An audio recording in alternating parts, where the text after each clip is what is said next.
gave to Russia when we left. He allowed them to take it over. There were at least 3 diplomatic missions from Hamas directly to the Ministry of Foreign Affairs that we know about. Yeah, in the run up to the attack. I mean, and then afterwards they went there. They flew in personally. Like they went there. Like they had him as guests. You know, he brought in like Hamas to meet with him. So look, I'm not worried about how these guys. The use of them will really be more about the damage they can do elsewhere, because that's what they are. They're spoilers right now. One of the things you do with imperialism is you either have large groups of troops marching across the ground you want to take, or you have people undercutting.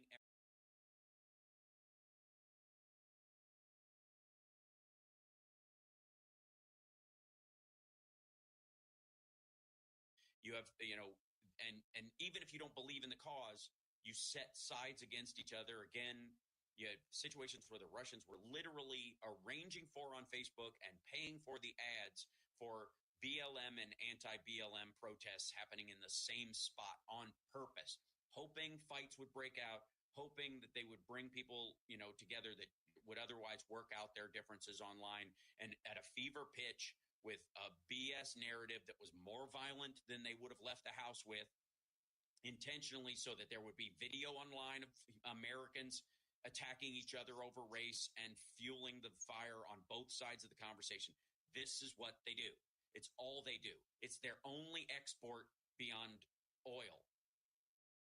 It's all they care about. It's psyops, and oil is the only thing they ever got good at under the Soviet Union. You don't have a Russian toaster. You don't have a Russian laptop. You don't have a Russian phone. You don't have a Russian refrigerator. But what you do have are Russian bots on Twitter who are really good at pretending to be Joe from Oklahoma. Yeah. And AK-47s. And AK-47s. Look around the world. What arms are in the hands of terrorists when you see them storm a market and kill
where facts matter.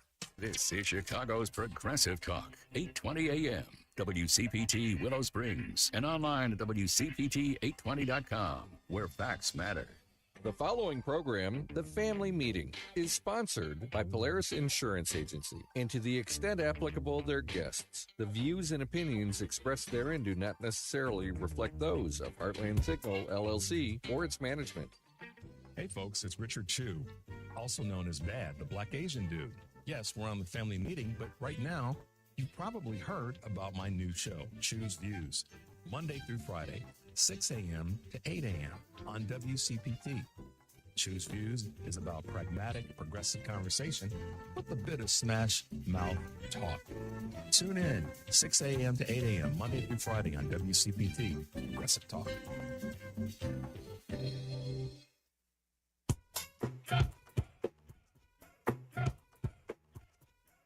Hi, my name is Audra Wilson, and I'm the President and CEO of the Schreiber Center on Poverty Law. You can visit us at www.povertylaw.org. Hey, cousins. Now it's time for the Family Meeting News. And here is what we're following on the family meeting. Mayor Brandon Johnson, Chicago Board of Education, voted Friday to fire Chicago Public Schools Chief Executive Officer Pedro Martinez, clearing the way for the mayor to install a new leader for the nation's fourth largest school district after a months-long power struggle. Since the board removed Martinez without cause, he will be allowed to stay on for 6 more months. The firing of Martinez Friday occurred just hours after the CEO's attorney, William Quinlan, filed a lawsuit against the board for acting outside of its fiduciary duties. Quinlan sent a letter to the board earlier in the day, warning them about the potential legal action. He included a host of concerns, including whether the new board members had the authority to fire Martinez or appoint a co-CEO to work alongside him. Sammy Sosa appeared to acknowledge using performance-enhancing drugs during a career in which he hit more than 600 home runs, and the Chicago Cubs said they were ready to welcome back their former star. In a statement released Thursday through Aurora Global Consulting, Sosa said he is sorry for his mistake. There were times I did whatever I could to recover from injuries in an effort to keep my strength up, to perform over 162 games, he said. I never broke any laws, but in hindsight, I made mistakes and I apologize. Do you remember that time? Did you pay attention to it? Oh my God, I was all over that. That was crazy. Cubs chairman Tim Ricketts said the team is ready to move forward together with Sosa and plans to invite Sosa to the annual fan convention January 17th through the 19th in Chicago. Sosa, Barry Bonds, and Mark McGwire, all tainted by allegations of performance-enhancing drug use, fell well short of the Hall of Fame election in 2022 on their 10th and final appearance on the Baseball Writers Association of American ballot. Two mainstays of American shopping centers are going out of business. Discount retailer Big Lots said this week it is closing its remaining outlets, while Party City, which recently emerged from bankruptcy, is reportedly closing its doors. The expected closures are the final chapters in the steady, protracted declines for the businesses. Big Lots said in a statement on Thursday that it would start the process of closing all of its stores after a potential sale to an investment firm fell through. Party City is closing down all of its stores after 4 decades in business. Here's the fun part. Party City staff were told on Friday that that was their last day of employment and that they will not receive severance pay and their benefits will end when the store goes out of business. Merry Christmas. Please visit our webpage, tfmradioshow.com. You can subscribe and follow us on Twitter, Instagram, Facebook, Threads, TikTok, Spoutable, Blue Sky, and anything else there signs up for. Also subscribe and follow our YouTube channel to view us live and receive reminders when we're on the air. This is our last show, by the way, till the new year. I'm Michelle Peltier. Don't go anywhere. Hey, Family Meeting cousins. We created a Patreon Family Meeting subscription and membership page to include you great listeners in our effort and a chance to very economically promote your business. Message out and support the family meeting as a viable voice. We know you appreciate our permanent interest dialogue, get up and dance playlist, and our great guests who stop by. So become a cousin and go to our website, tfmradioshow.com, and click the link.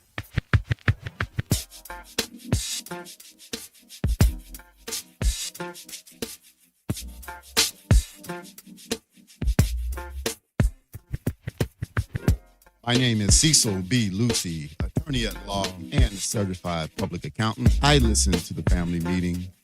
This is Dr. Sharon Bethia. I'm associate professor at Northeastern Illinois University and the coordinator of the African American Studies program.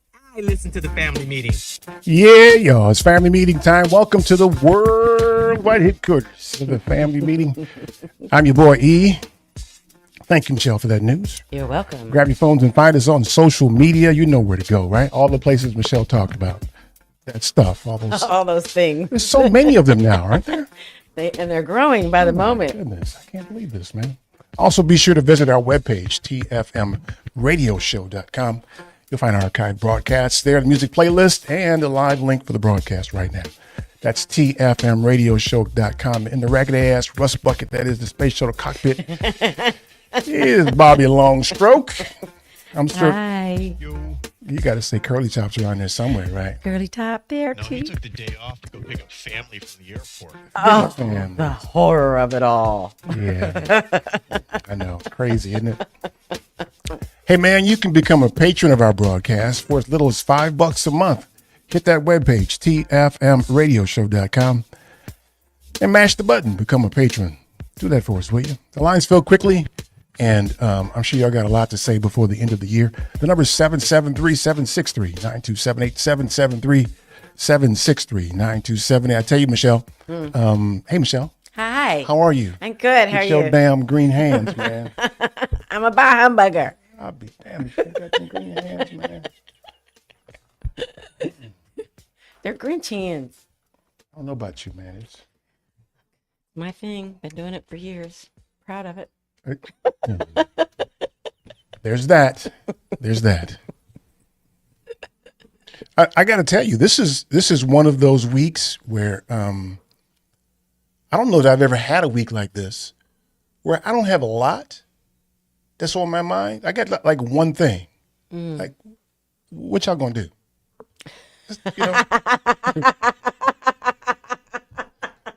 And it's They don't know what they're going to do. and it's hilarious to me. It is funny, actually. It's funny, isn't it? Is it starting to get funny to you too? It's starting to get funny. It's funny. What y'all gonna do? You probably got your hair on fire about everything. What you gonna do? Well, did you see the little clip today of DT talking about he's the president because I don't- everybody's been calling Elon president. I hadn't seen that. I don't. So it's finally started to get him angry. That's hilarious to me. I don't. You know, He says, "I'm the president. I am the president." the mere fact that he's responding, means Right. that he's hearing people from the outside. Exactly. You're talking about being distracted by stupidity. Right. I mean, he truly is the intersection of stupid and lazy. Oh my gosh, so true. Oh my God. But by the time we come back here, the Klansmen will have taken over Washington. Yeah. Scary time. We come back on the January 26th, I think. Yes. So by that time, hopefully by that time, y'all figure out what you're going to do about this thing. Let me tell you one thing that strikes me, Michelle. And we'd love to hear from you guys. The number is 773-763-9278. One, what are you going to do? I mean, I'm having a hard time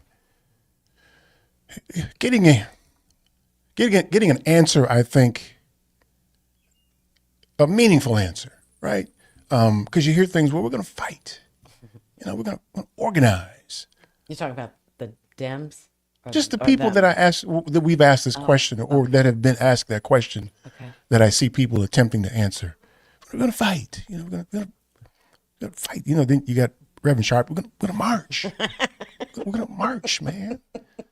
We're going to fight. You know, we're going to organize. And we're going to, what does that mean, though? You know? I don't know. I don't care. Either. I just don't care. It's like a science experiment to watch these people wriggle in their seats as they're faced with the possibilities. So I think that the biggest mistake that is being made, and I think that the media is perpetrating this on a lot of us, is they commonly refer to it as normalizing this stuff. But everybody, to some degree, participates in normalizing this by attaching political strategy to this.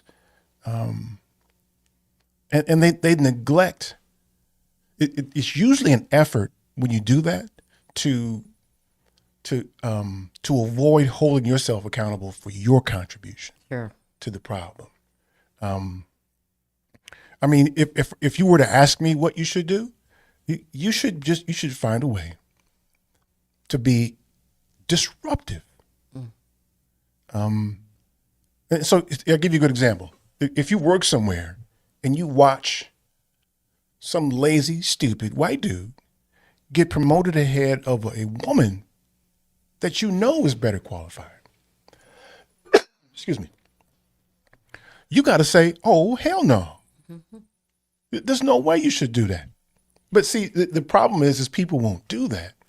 Well, no, because to do that means you have to risk something. Right. And nobody wants to do that. To be inconvenienced by them saying you're not a team player or risking your job. This, arguably, and who am I to tell you that, I don't know who you feeding and what kind of mortgage you got to tell you should risk your job. But you, at the end of the day, you're trapped. If you're not in a position to point out the injustices in society, and there's going to be plenty of them that are going to come down from the White House, and your boss is going to participate at some level. Some of y'all bosses are going to participate at some level, and you ain't going to say nothing except when you get home. And boy, that boss, boy, he's a Orange Menace supporter, and I just can't get down with that. Well, then quit. Or you really, really like some food at some place, and you know that the owner at this restaurant is a supporter of that. He gets no more of your money. Yeah, I know. The local grocery store, there's a list circling of businesses that have financially supported this.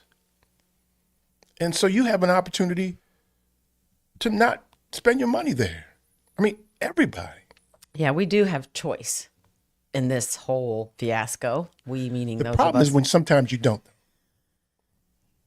Sometimes you may live in a place where the only grocery store that's close to you is a supporter of this. Sure. Right? And I understand that. You got to get your ass on the bus and go across town. Well, you heard about Roscoe's Chicken and Waffles, right? They're a supporter. Yeah. Yeah. And they're all in the hoods. They get no more of your money. Yeah. No more. I mean, I saw people complaining about Busta Rhymes doing a commercial for Walmart recently. Well, I'm kind of halfway in between on that one because I don't know how much they paid him. But he's extracting money from Walmart, not giving money to Walmart. So I don't know. I hate that he's promoting them, but I'm glad he got some of their money. Yeah.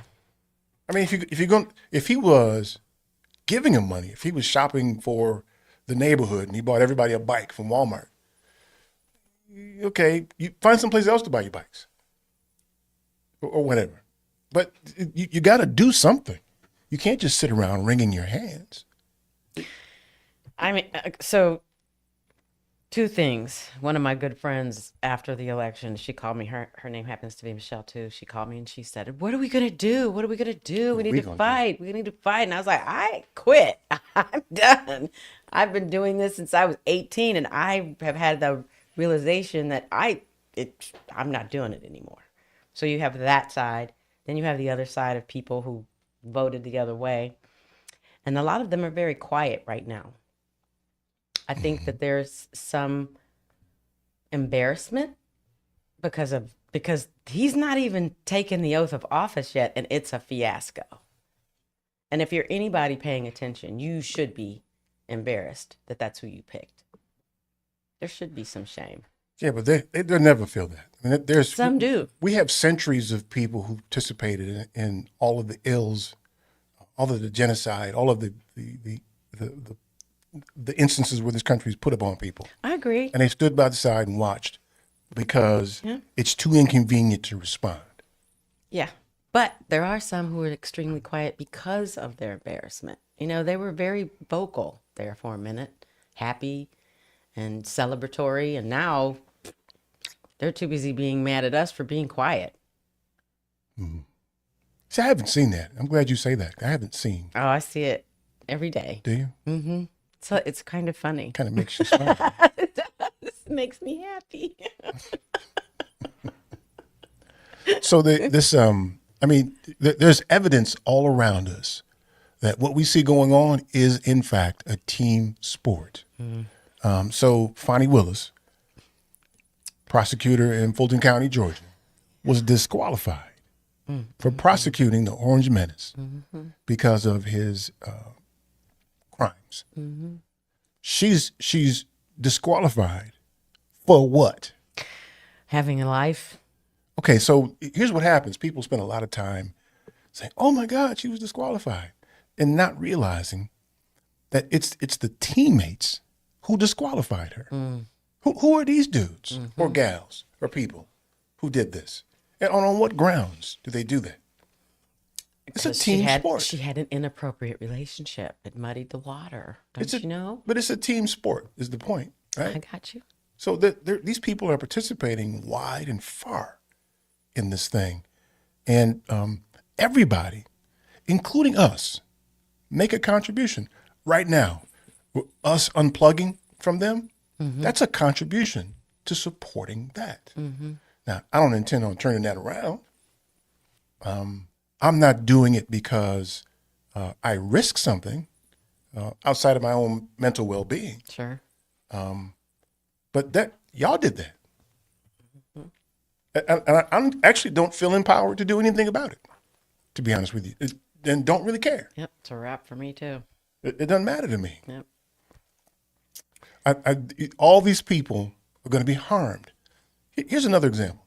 We've got instances all around the world where your country is participating in a meaningful way in the killing of children. So one of the things I think is important in this time is to make sure that you're self-reflective and that you're consistent, right? So you got to ask yourself, you ask yourself this question. You ain't got to answer it out loud. Ask yourself the question, do you abhor the killing of children? Or are you against the killing of some children? And do your actions reflect what you say, right? So, how many people know in any detail about what's going on in East Africa? Not many, probably. And all of the children who are being killed, starved and such. We ain't got to mention Gaza, all the children killed there. So, that's too bad. I hate to hear that. What are you doing though? What are you doing? Are you saying something to somebody? When you run across somebody who supports that, do you say something? Are you willing to risk? Are you willing to risk your comfort for what you say you believe, which is you don't support killing children? Because if you don't say anything, then that means that you really support not killing some children. Doesn't it? If you say so. Don't tell me that. I mean, it really does. I don't think anybody really supports killing children. But for some reason, if you're more animated when some children are killed and not others, if your animation level is different. Sure, I get that. If it's just a shame for the people in Gaza, or you're marching in the streets about people who are killed in Highland Park, then you're kind of like, it's just some children. Not all of them, just some of them. Don't you think? Well, it all depends on what you feel like you can affect. We got to talk about that, man. The number is 773-763-9278. Stay tuned for more of the Family Meeting. Happiness is waiting. This is Melanie Martin Ware, University of 09, class of 1990. Keep listening to the Family Meeting. That silver is ready to help you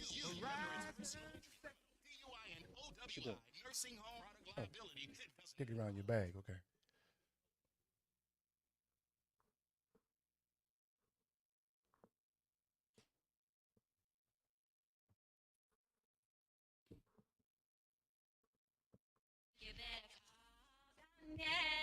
Arrested and facing criminal charges, misdemeanor or felony.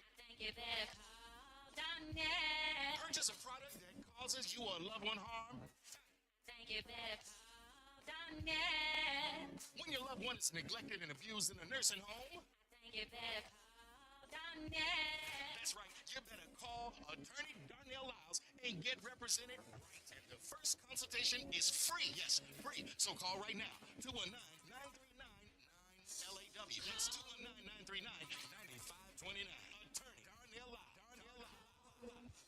Calling all valued members of the American Veterinary Medical Association, or AVMA. Your future retirement goals can be achieved. Introducing the AVMA Retirement Plan. Tailored to meet the distinct needs of veterinarians with streamlined administration and reduced burdens. Vets enjoy unrivaled benefits that include service provider oversight, knowledgeable expert investment guidance, and delegated fiduciary services. Veterinarians who use this plan can say goodbye to annual retirement plan audits and annual retirement plan tax reporting. Veterinarians, you can enjoy retirement your way with customizable plans to suit your practice's unique structure. From eligibility to vesting schedules and more, elevate your retirement journey with AVMA's specialized plan. Learn more by sending an email to polaris@polarisadvice.com. Secure your veterinary legacy starting today. Email us at polaris@polarisadvice.com. Securities offered through LendStreet Financial LLC, member FINRA and SIPC. Investment advisory services offered through Polaris Wealth Management LLC. Polaris Wealth Management and Line Street are not affiliated. Hey Chicago, are you always on the go? Take the new Shy 311 app with you to find the information that you need, submit non-emergency city service requests, and much more. Download the new Shy 311 app, built with Chicagoans for Chicagoans. That's Shy 311 on the App Store or Google Play, or check it out online at 311.chicago.gov. Stay informed with Shy 311. It's your gateway to Chicago services. Hey, Chicago, this is motivational speaker and author William A. Edie II, author of the book Listen If You Want to Succeed. Welcome back to the Family Meeting.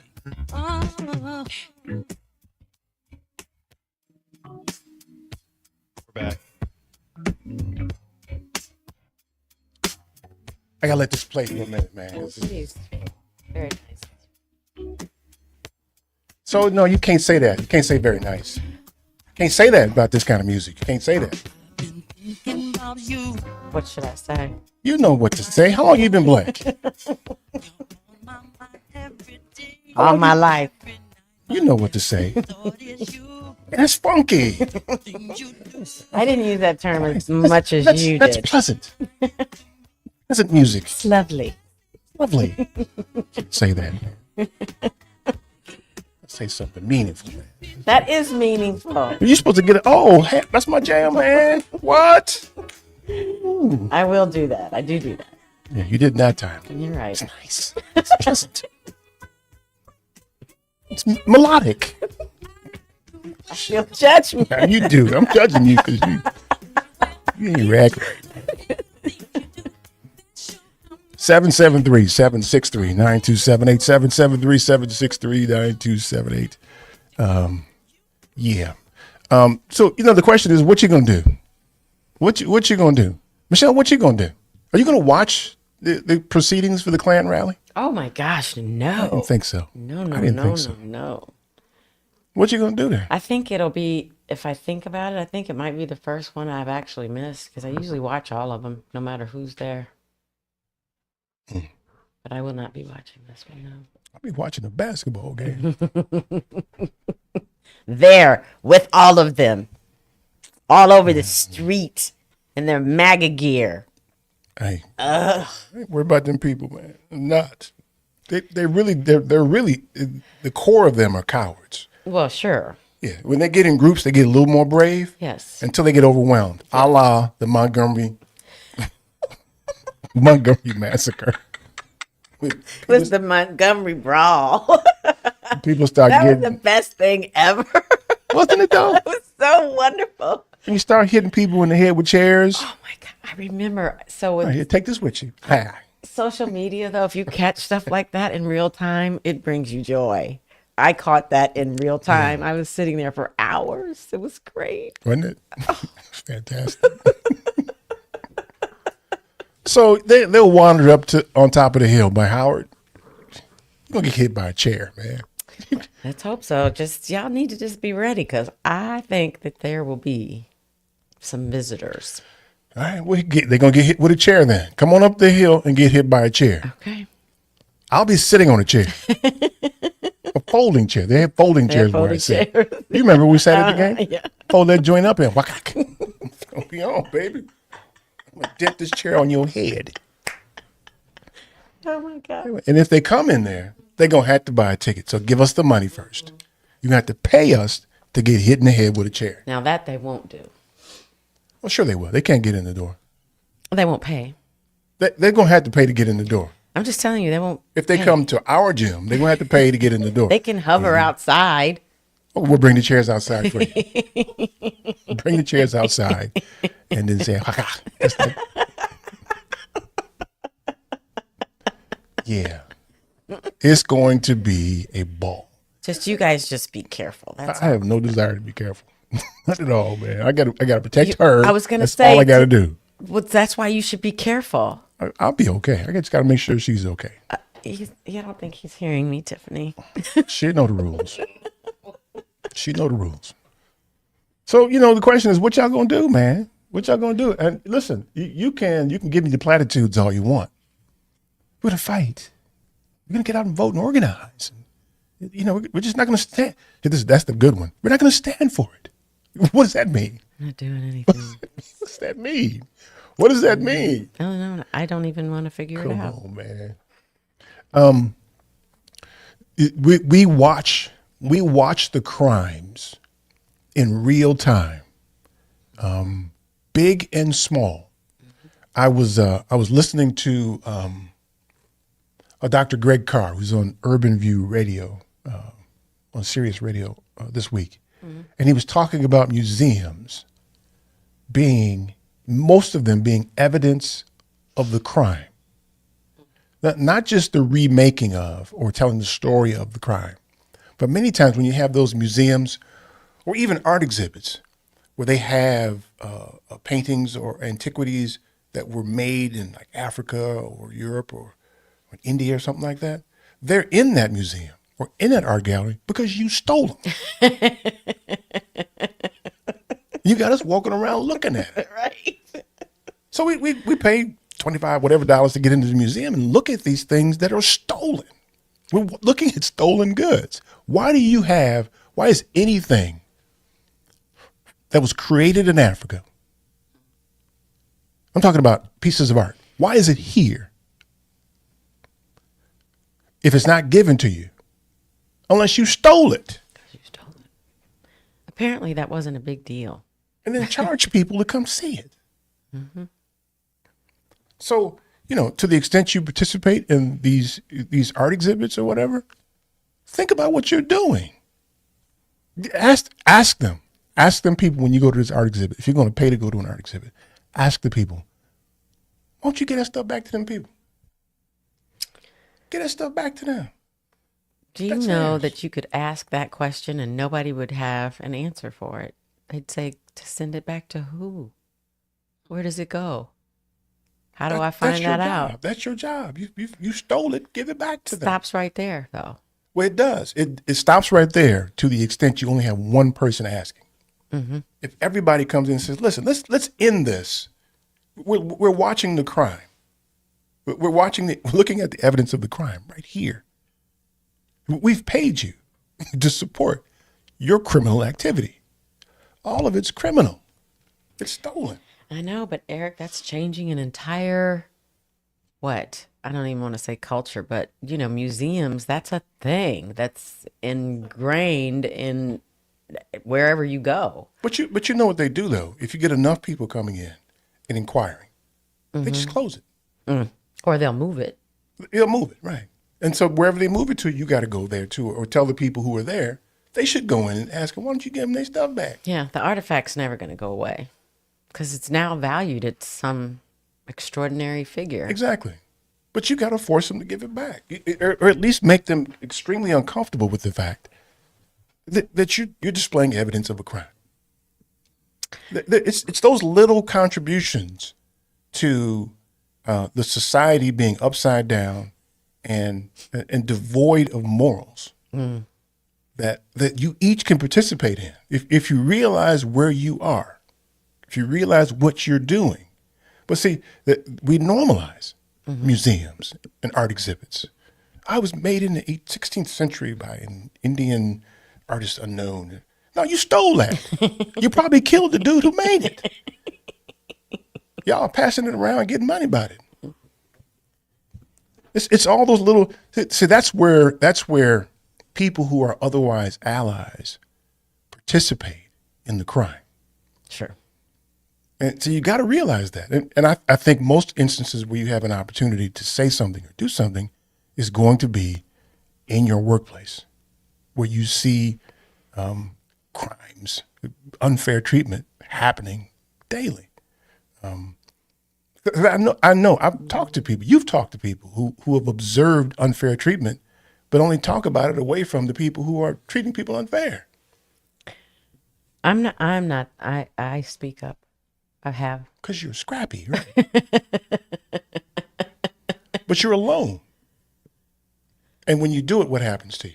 Well, so I'll give you a quick example. I was at a reception with a friend of mine, and this man was not speaking kindly towards her. And I turned to her and I said, hold my drink. Because I was getting ready to. And I told him nicely that he shouldn't speak to her that way. I shortened it because it was a relationship kind of thing, but I spoke up on her behalf. I do that when I can. I believe that that's what we're supposed to do for each other. I would hope somebody would do the same for me. So you're at a social event when this happens? Yeah. Okay, so did anybody else say, yeah? Well, there were only the three of us having this conversation. There were people around us. Did she speak up and say, yeah? No, because she was getting ready to cry. She couldn't man up for a minute? Well, she eventually got it together. They ended up, mending that fence, but... Too often, you and I are alone. That I would say yes. But that's okay. Is it, though? I mean, because somebody's got to do it. And if you're in the position and in the place where it's you're the designated person, you got to do it. Well, I agree with you that you have to do it. I think that the crime, the co-conspirators are the people who see it, who see you speaking up and don't support you. I agree. But you can't do anything about that. I can't wait and count on that, right? I still have to do me. Well, you could actually, though. You could turn around to those people and say, now, what y'all got to say about it, too? I guess I could do that. Yeah, call them all out, right?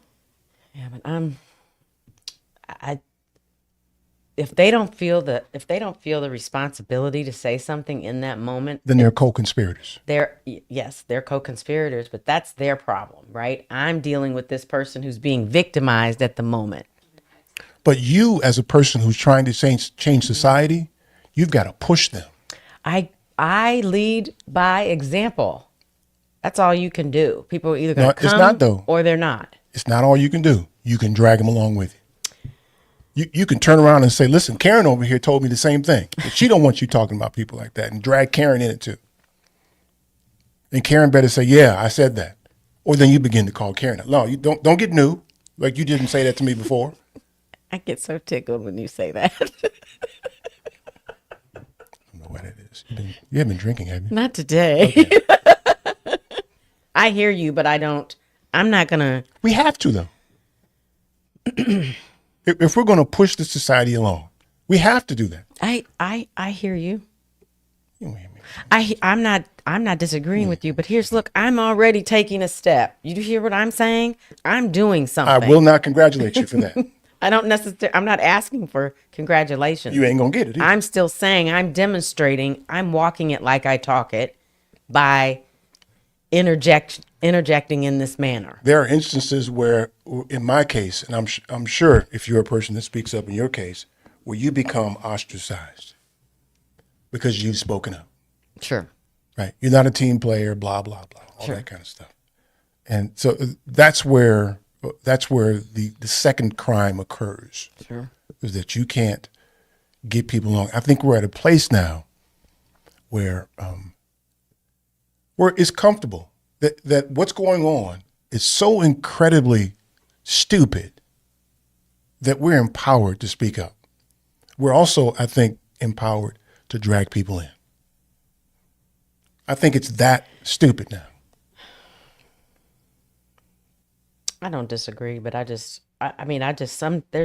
there comes a time where I'm like, why do I always have to be the one to do the right thing? If not you, who? That's what I just told you. But you're telling me to do the right thing and then bring other with me. Yeah, all them people too, right? Yeah. Yeah. I'm not saying I disagree. I'm just saying, come on now. Because, listen, the police culture is that way, right? If police, who are just another street gang, decide they're going to go out and kill people, and it becomes untenable. What are you doing? You all right? My thing is tidying up here a little bit. What are you doing? I can't move. Go ahead. Police culture says that first off, they start off lying.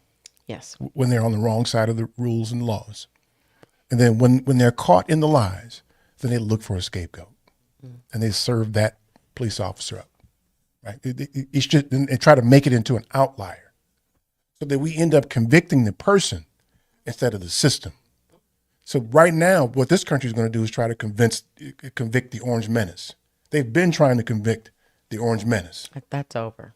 Well, I mean, just convict him in the court of public opinion. He's not the problem. The system is the problem. The system that made him, right? I would dare say that you could ask the same question that I've been known to ask, which is what had to have happened in his life? Not that you care. What had to have happened in his life to make him such a lazy, stupid idiot? He had parents that didn't love him. Okay, you're going to try to answer it too? But I read the books. That would beg the question, why didn't his parents love him? Right? All those things, it's rhetorical. You don't have to try to answer it. Okay, because I had the answer. It doesn't even, but you have to ask yourself, what would make you like him? What would have to have happened to you to make you lazy and stupid like him? Here's the thing. You can make up your mind to change your mind about the way you want to live your life. You know what I mean? In some instances, not all of us get dealt a really good hand when it comes to being here on the planet, right? And some people have had some horrible circumstances. DT doesn't get a break from me because he has a silver spoon. He has no reason to be such a horrible, hateful person. And he is. But are you sure, though? Because by all accounts, his father seemed like he was a hell of a person. But you don't have to let that define you, though. If you're lazy and stupid, you do. I don't know. I just feel like if you're in the world and you see how different it is and how people behave and la la la la la la la, then you learn how to be a better person because you should want to be a better person. Well, clearly that you and I have never been lazy and stupid. So we have no idea of the circumstances. Imagine if you were lazy and stupid. Can you do that? Can't even imagine that, can you? No. The lazy part. Okay, well, tired. We get tired, right? Yeah. We're never lazy. Yeah. And stupid. Oh, stupid. Is not our thing. No. So what are the confluence of situations or circumstances that would make you lazy and stupid like him? It's rhetorical. Don't have to. I'm asking everybody, just rhetorically. Think about that for a second. What would have to have happened to make you that way? Given the fact that the opportunity that he has in the White House to do something good for society and make a name for himself is much easier than what he plans to do. You see, I don't necessarily think he has a lot of plans. I think it's the people that are around him that do. Because he's lazy and stupid. Stupid, okay. Right. So it would have been easy for him to just say COVID was a thing. Sure. And deploy all manner of resources to solve. But he didn't. Why? He doesn't like people. Well, because he's lazy and stupid. He doesn't like people. Because he's lazy and stupid. Oh, because he doesn't like people. Right. He doesn't like people because he's lazy and stupid. Because he doesn't see the value in that. Because he's lazy and stupid. That's what it looks like. Think about that for a second. What would it have to take for you to be like him? To be like anybody that's associated with him? Question. Yeah. That's the more intriguing question. Especially since he smells like poop. Oh. Going Boo Boo Man again. She's going to the Boo Boo Man had thing. to do it. She's doing the Boo Boo Man thing. All right, y'all. I'm gonna get rid of Michelle. That's what we're gonna get rid of her. No. Talk about that man's diapers, man. Because it bothers. The number 773-763-9278. Stay tuned for more of the Family Meeting.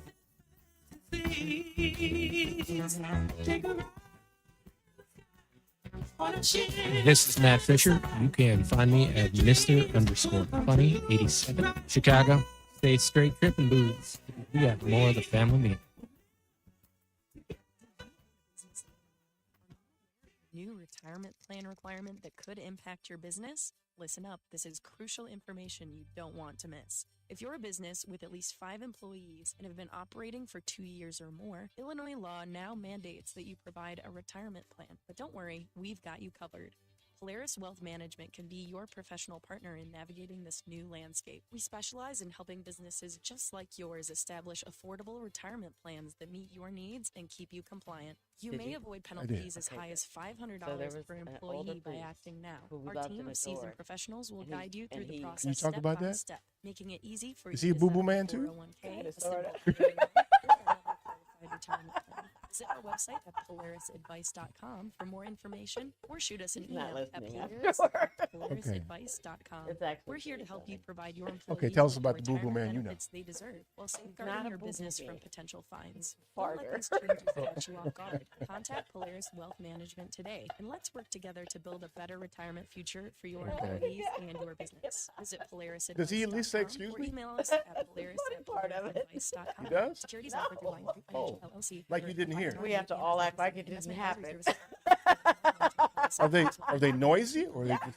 Do you have a pain? They don't smell. A health It's issue. very Not rare getting that they better. would smell. It may be time you visit that sounds like an Health on illness. Earth Wellness Centers. He's With over old. 20 years experience, 4 Chicago You know that's what happens to you when you get old, right? I heard. On Earth Wellness Centers. So he's sitting are around fully prepared like that to meet and all your chiropractic You can't needs. We have hold the state-of-the-art gas. facilities in Crestwood, Tinley Park, and South Loop in Naperville. Don't let being healthy I don't know be your why. last resort. Make it your first choice. No, it's a thing. healthonearth.org. So he knows y'all hear him. Onearth.org. We don't talk about It's a short But he knows y'all hear him, but nobody says anything. He doesn't say ITFAHORT. He doesn't say excuse me. He doesn't do it. We just he'll go, and we are in the middle of a sentence and we just keep talking. Artists are from all over the world. Okay. They are Here we go, man. award-winning from various festivals, but you No. can find us at info at itsashort.com. Act like it customer doesn't. We care all at act like it itsashort.com, doesn't happen. And we'll get back to you straight away. Here we go. Yeah. Hi, my name is Vicki Miller Walker, and I listen to the Family Meeting. Yeah. Little Kim, the Queen Bee. This lady's like, what? It must be Angie on the mic. The butter pea, honey, got the sugar, got the spice. Roll the L's tight. Keep the rhymes right, yo. I just straight as motherfucker up last night. And I'm the rookie on this all-star team. Me and Kim is getting cream. Like Thelma and Louise, but on chrome. Never leave that Brooklyn shit alone. So if you say it's on, then it's on. Bang this in your whip. 773-763-9278. 773-763-9278. Now that's funky. Now she comes out. Now she comes out with it's funky. Okay.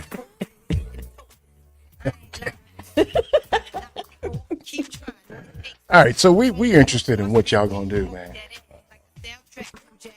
You can count on Michelle and I to do something.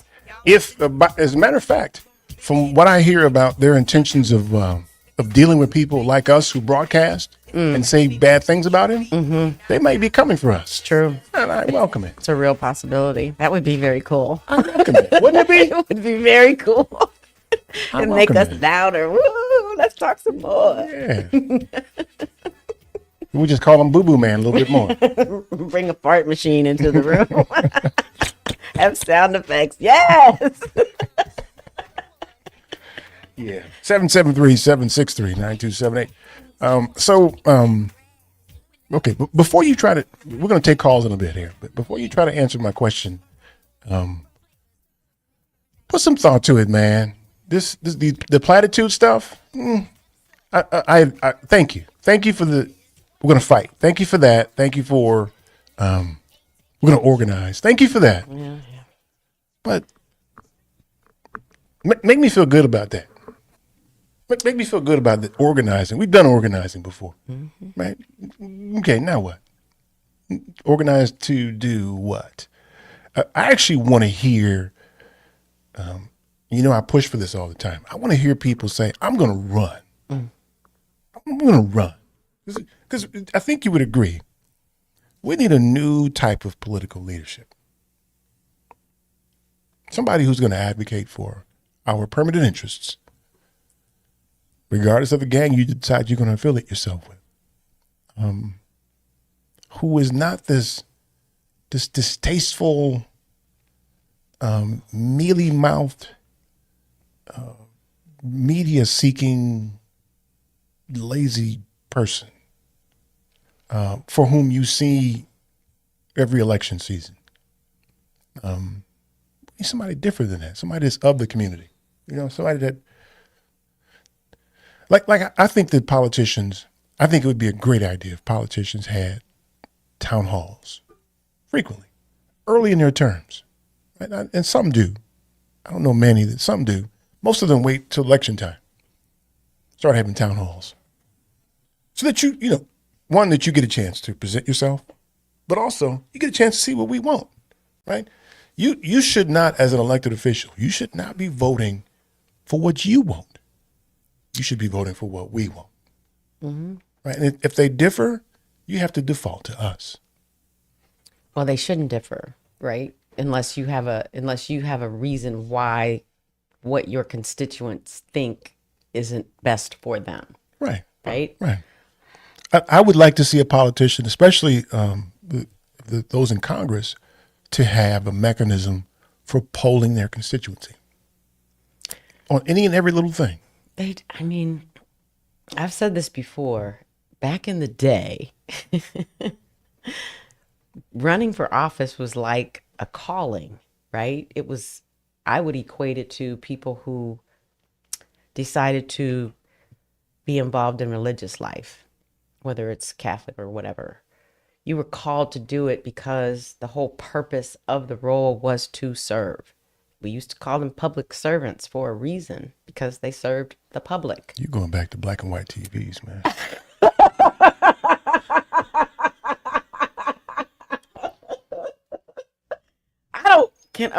I need to cuss now. Just saying, we don't do that no more. But this is my point. This is what I'm trying to tell you. You're not talking about something that hasn't occurred. That's what it used to always be. My point is, how long ago? My point is, it doesn't mean that long ago? that you can't. The numbers are too big, aren't they? I'm gonna kick your. It was a while ago, okay, but that's not my point. A long while ago. Ooh, child. Yeah, it was. Act like it ain't if you want to. Act like it wasn't. It doesn't matter. It does matter. What matters is the whole premise of what a person ran for public office should still be the same. Now it's just a big grift. You take money out of politics. I think a lot of this stuff will go away. You tell people that they can't be lobbyists after they serve. I think a lot of it will go away. Now people are doing what they want for themselves as opposed to serving the public. That's my whole point. Whether it happened a long time ago or not, it used to happen. There was a point to all of it. And it's been destroyed because of greed. Maybe. Okay, anyway. I said my opinion. Should we take calls? Mm-hmm. Sue has been waiting for a long time. Ooh, Sue's here. Sue, what's good? Hi, Sue. Yeah, I don't know if Devin walked away. There she is. Hey, Sue. Yeah, it's time to change our language. Tell things a little differently. The NRA, the anti-vaxxers, kid killers. Biggest welfare queen in America? Elon Musk. That's true. Donald Trump, picking your pockets. A thief. This country elected him, though. Honey, tell him I'm old. I don't care. I'll say it. And I've said it to a lot of people. And they get all shocked and crazy and they don't know what to say. They back away. I'm old and I drink. I don't care. Yeah. That's important. You wouldn't. So it's the only thing I can do. And it's the only thing I've done my whole life. If I see something, I said it's wrong. And that's just the way I roll. So what are you going to do in January when the Klan takes over? Oh, honey, probably take a bottle of pills. Don't do Like that. I said, I'm old, disabled, and have no money. I'll just see if I can ride it out like everything else. I've lived through a lot. I lived through the 60s. Yeah. I watched murder happen. I cried on my kitchen floor. And you survived it to this point. And I survived it. Yeah. Somebody once told me I'm a survivor. Well, honey, I'm running out of time to survive. So all I can do is say the things I say to the people I say it to. Good. You keep doing that. Mhm. You keep doing that. We need people like you. And you tell people that you know they need to say something too, right? Yeah, well, I'm not on social media. I got an old flip phone, and that's about all I can afford other than cable. And the only thing I can do with that, I wait till Morning Joe comes on, and I change the channel to BBC. Good for you. Good for you. Sue, thank you. Be well, okay? Happy holidays. Happy holidays, Sue. Take care. You too, honey. Okay. Bye-bye. Bye. She called me honey. You hear that? She called me did. honey. I think she kissed you too. I don't think that happened, Michelle. I think she's I don't think that I heard happened. a I don't think that happened. Who's next? Matt from Chicago. It's Matt. What's up, man? Happy holidays and all that stuff. Happy holidays. This is average white guy calling in from Greasy Man. Greasy Man, we desperately need you to stay back on the radio in 2025. Without you, these villains and these scoundrels will win the fight. We need you to go bam and pow on the radio and take those themes such as Verlon. That guy Hendon used to have on the show that drove me crazy. He hasn't called And in a also while. all of the other Republican nitwits who call into the show. So, folks, here's where we're at the end of the year. Captain Dummy is going to be back in the White House. Unfortunately, for the people who clean the White House, they just got all of the McDonald's wrappers out of the White House finally, and they're going to get a bunch more in there. 2025 is a new year. 2024 was not the best year. We have to fight. Come back. We have to fight. We have another year of fighting we have to do. So I'll say it one last time for the year. By the way, when you take January off, Eric, I expect Karen to have a show on this channel again. So I'll say it one last time for the year. Folks, you got me straight tripping booze. And Michelle, it's not too late to run. Bye. That's right. He's right too, Michelle. To run away? No, run for office. Why don't you run for office? I told you I don't. I wanted to at one time Okay, why not now? because I'm in Chicago. What's that got to do with anything? The politics here is a little bit tutu for me. Tutu what? Tutu, just tutu. What's that mean? It just means it's just tutu. What the hell does that mean, Michelle? That's the only way I can describe it. After working in campaigns here, it's just too much going on. Okay, let me skip ahead then. If you were elected, would you be a good politician? Would you be a good elected servant for the community? Yes. Would you? Yes, absolutely. On a scale of 1 to 10, 10 being the best. Be about a 7.5, 8. Okay. So why would you deprive our society of a 7.5 candidate? Same reason you're depriving our society of you. I ran. See there? For president? No, I'm not talking about running for president. Running for anything. Oh. You did? I did. What'd you run for? School board.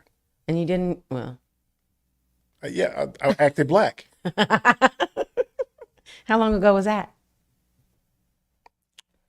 It may have been like 14, Oh. maybe, in that time. And why didn't you do it again? I will do it again. You should have been in this last round. Well, they don't do it again until the spring.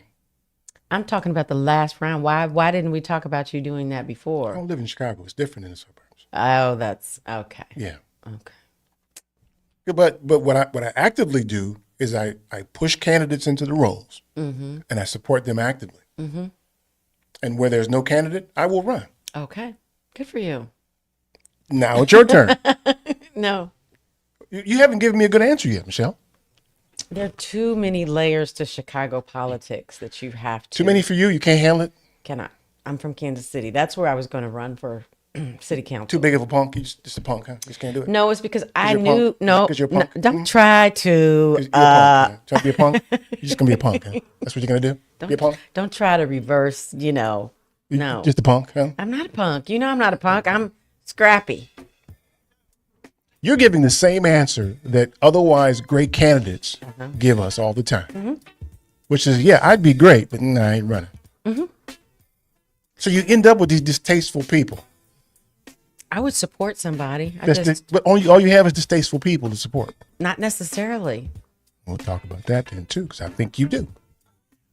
Number 773-763-9278. I say Michelle for mayor. Oh, my God. That's what I say. Honey, Michelle please, for mayor. Please. Yeah, Alderman. Y'all should State make rep. Michelle run No for mayor. 773-763-9278. Michelle's got news. Stay tuned for more of the family meeting.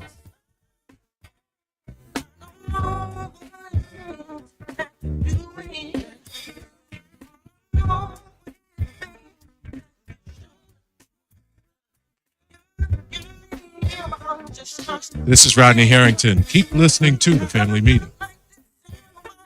Polaris is introducing.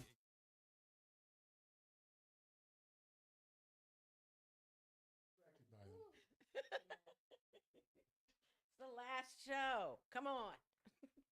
Anyone from young professionals to retirees looking to travel the world. Saving plan is simple. Just sign up to save on a systematic monthly basis directly from your account and gain access to a planner and our planning services. Once you sign up, Polaris gives you a customized financial plan, a real person to speak with, and information to help you make good financial decisions. Your dedicated planner is just an email or phone call away. Saving plan offers empowering advice. Somebody for gave you everyone. that? Visit us Were at they friends? PolarisAdvice.com. Call us today at 312-951-2606. Hey, take this stupid-ass thing and put it on your head, Michelle. That's 312-951-2606. Or email us at Polarisadvice.com.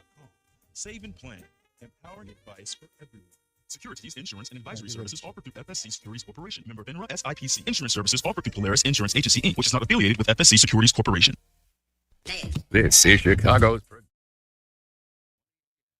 WCPT Willow Springs and online at WCPT820.com, where facts matter.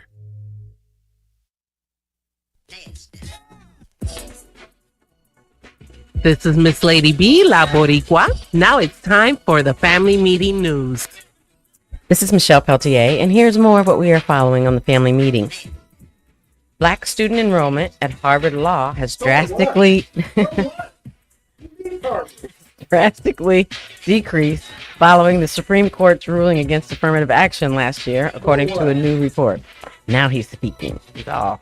On Monday, December 16th, a New York Times report revealed that Harvard Law enrolled only 19 first-year black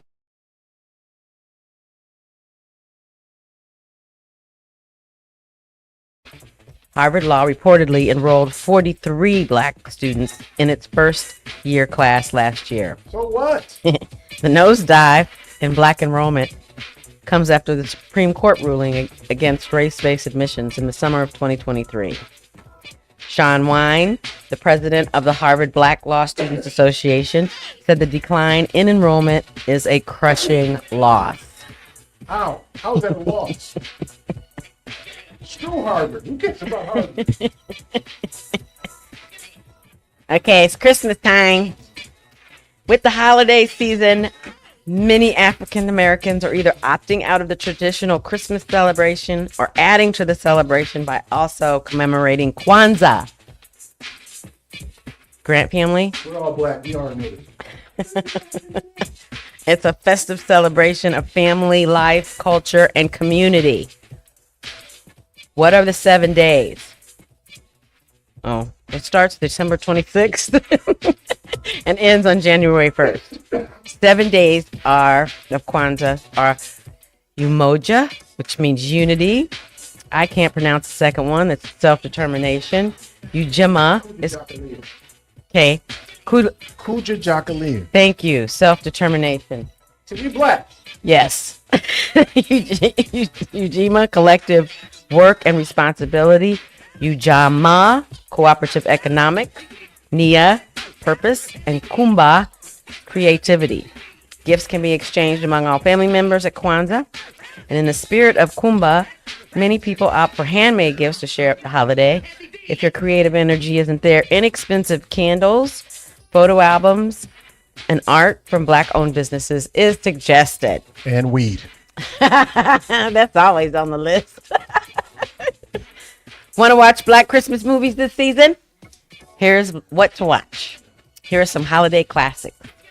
This Christmas, The Preacher's Wife, Almost Christmas, Jingle Jangle, A Christmas Journey, Holiday Heart, Best Man Holiday, Black Nativity, Friday After Next. That's hilarious that that's on that list. And Christmas in Carolina. We have two other new movies that came out this year. Meet Me Next Christmas and A Christmas Miracle. Please visit our webpage, tfmradioshow.com. You can subscribe and follow us on Twitter, Instagram, Facebook, Threads, TikTok, Spoutable, Blue Sky, and also subscribe and follow our YouTube channel to view us live and receive reminders when we are on the air. I'm Michelle Peltier. We'll be right back.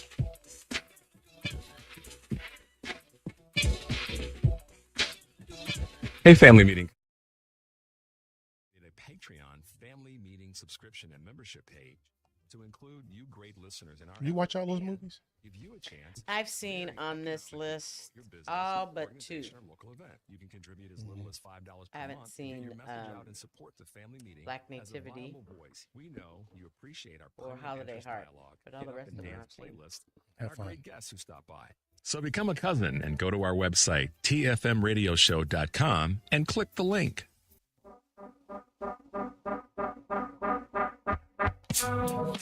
I'm Richard Chu with First Capital Insurance Group, and the website is www.firstcig.com. Welcome back to the family meeting. We're all right. I'm the ghost, and I'm all right. She's gone, and she's all right. Why? Let it know. I say, what's up? What's up with you? You feeling good? We feel it too.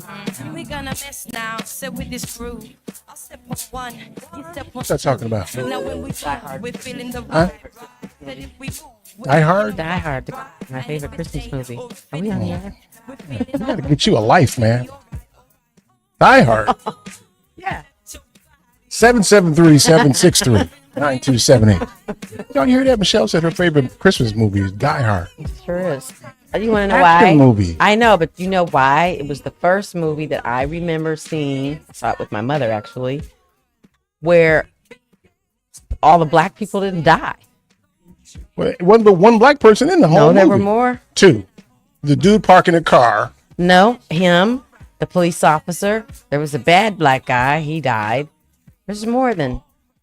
But back in the day, my day, if there was a black person in a movie, Got killed. they got killed. So did you see the Sidney Poitier and Bill Cosby movies? Uptown Saturday Oh my Night? gosh, yes. Okay, that's all we saw back in the day. We didn't see that other stuff. You didn't? Nah, I had a blackety black family. Blackety black family. We did black stuff, man. We did black stuff too, but we did other stuff. Die Hard ain't black stuff, man. I'm just saying, man. We listen to funk.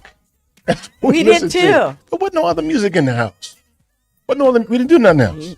No Barbara Streisand. Well, hell no. we didn't even have no gospel music in the house.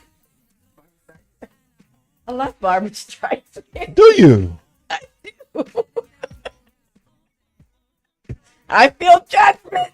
What is wrong with Babs? Huh? What is wrong with her? She's amazing. Okay, which one? If you had to choose, Barbara Streisand or Aretha? Oh, come on, Aretha. Okay, then why are you messing around with Barbara Streisand then? Why are you messing around with her? I'm eclectic. Is that what you call it? Yes. Do a little bit of country. Do a little bit of what? Yes. Yes. Weren't we talking about Zydeco earlier today when we first got here? I still have no idea what that is. It's music. It's a form of music. It's a genre of music. I do funk. You understand? I do funk. We have funk in the house. I suggest you broaden your horizon. I have vivid memories. I have vivid memories of my father sequestering himself in our basement with all the lights off and having Isley Brothers rocking. That's kind of cool. And because it was in the dark, I could see a little orange light right near his face. So you could see his face. No, I could see him smoking weed. Oh, yes! Good for Pops. Good for Dad. Listening to the Isley Brothers in the basement. That's where I was. You doing that other stuff, man. My parents couldn't smoke weed. Okay. Because it didn't affect them that way. Couldn't get it. Didn't work on them. Didn't work. Mm-hmm. No, They tried. Weed immune. Pretty sure I got a contact high when I was a youngster. I'm sure you did. If your dad was down there for hours. That is excellent. My mother didn't like that either. Excellent. Excellent. Love it. She didn't like that. 773-763-9278 is the number. Answers. Let's try you again, Michelle. Let's not say we did.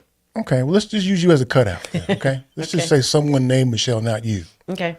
If you have a person that you know would be a great representative for you, any level of government,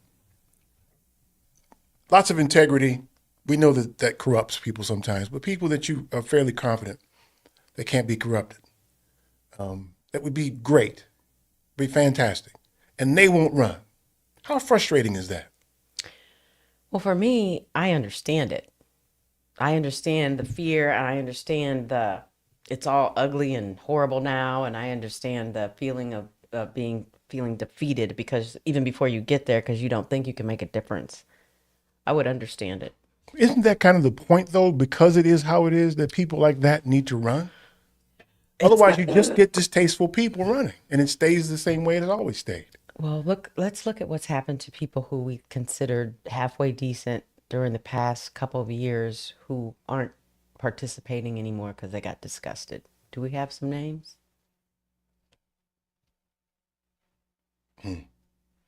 Maybe the dude from Minnesota. Maybe.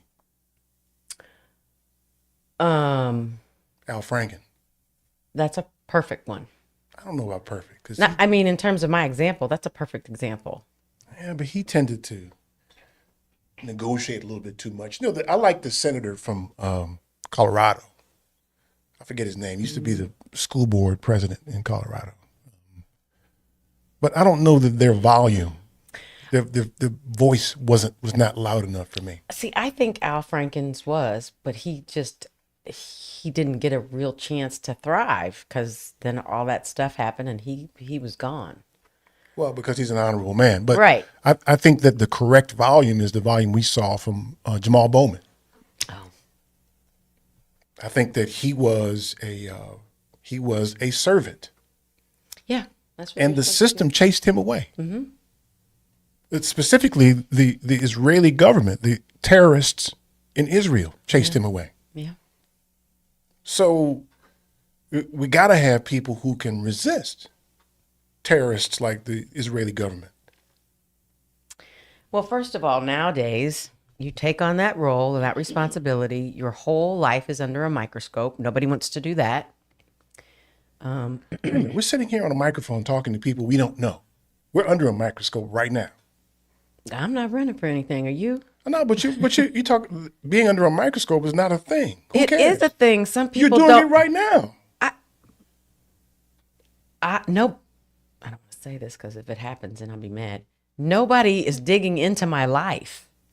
Sure they are. If you decide I know that I some am creepy going ass to, people who are looking into you. I know some creepy ass people. I'm incredibly disappointed.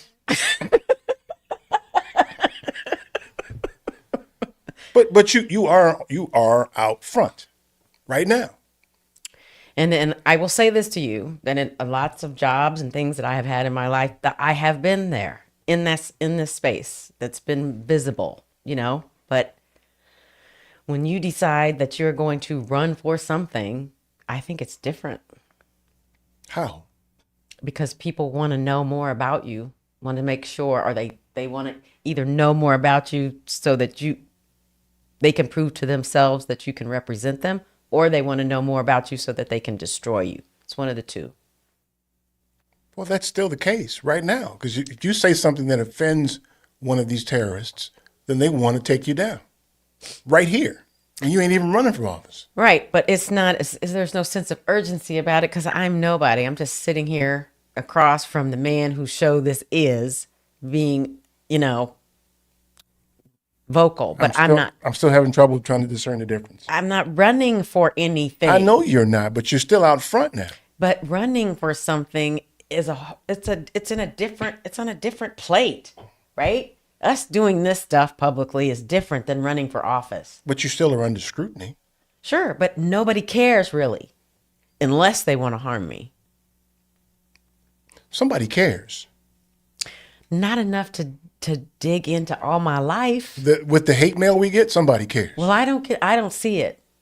So I don't know. I don't know that side of the show. Okay, but you know we get hate mail. I know you say we do, but I've never seen it. And I appreciate the fact that you keep it from me. Yeah, I've shared the good ones with you. Yeah. Yeah. But we do get that. Sure. People get that. People who do this, who get in front of microphones, who talk, who express themselves, they get hate mail. They get it aimed at them, even though they're not running for office. So I don't discern the difference between running for office and doing what we're doing right now. You're being scrutinized right now. I think there's a big difference. You'd be a great candidate. There was a time I wouldn't have disagreed with that, but Have you ever run?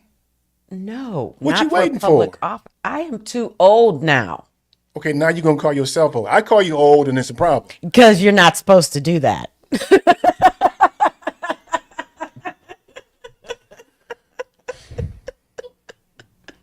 So if you get the preponderance of good people who say what you say, we get what we get.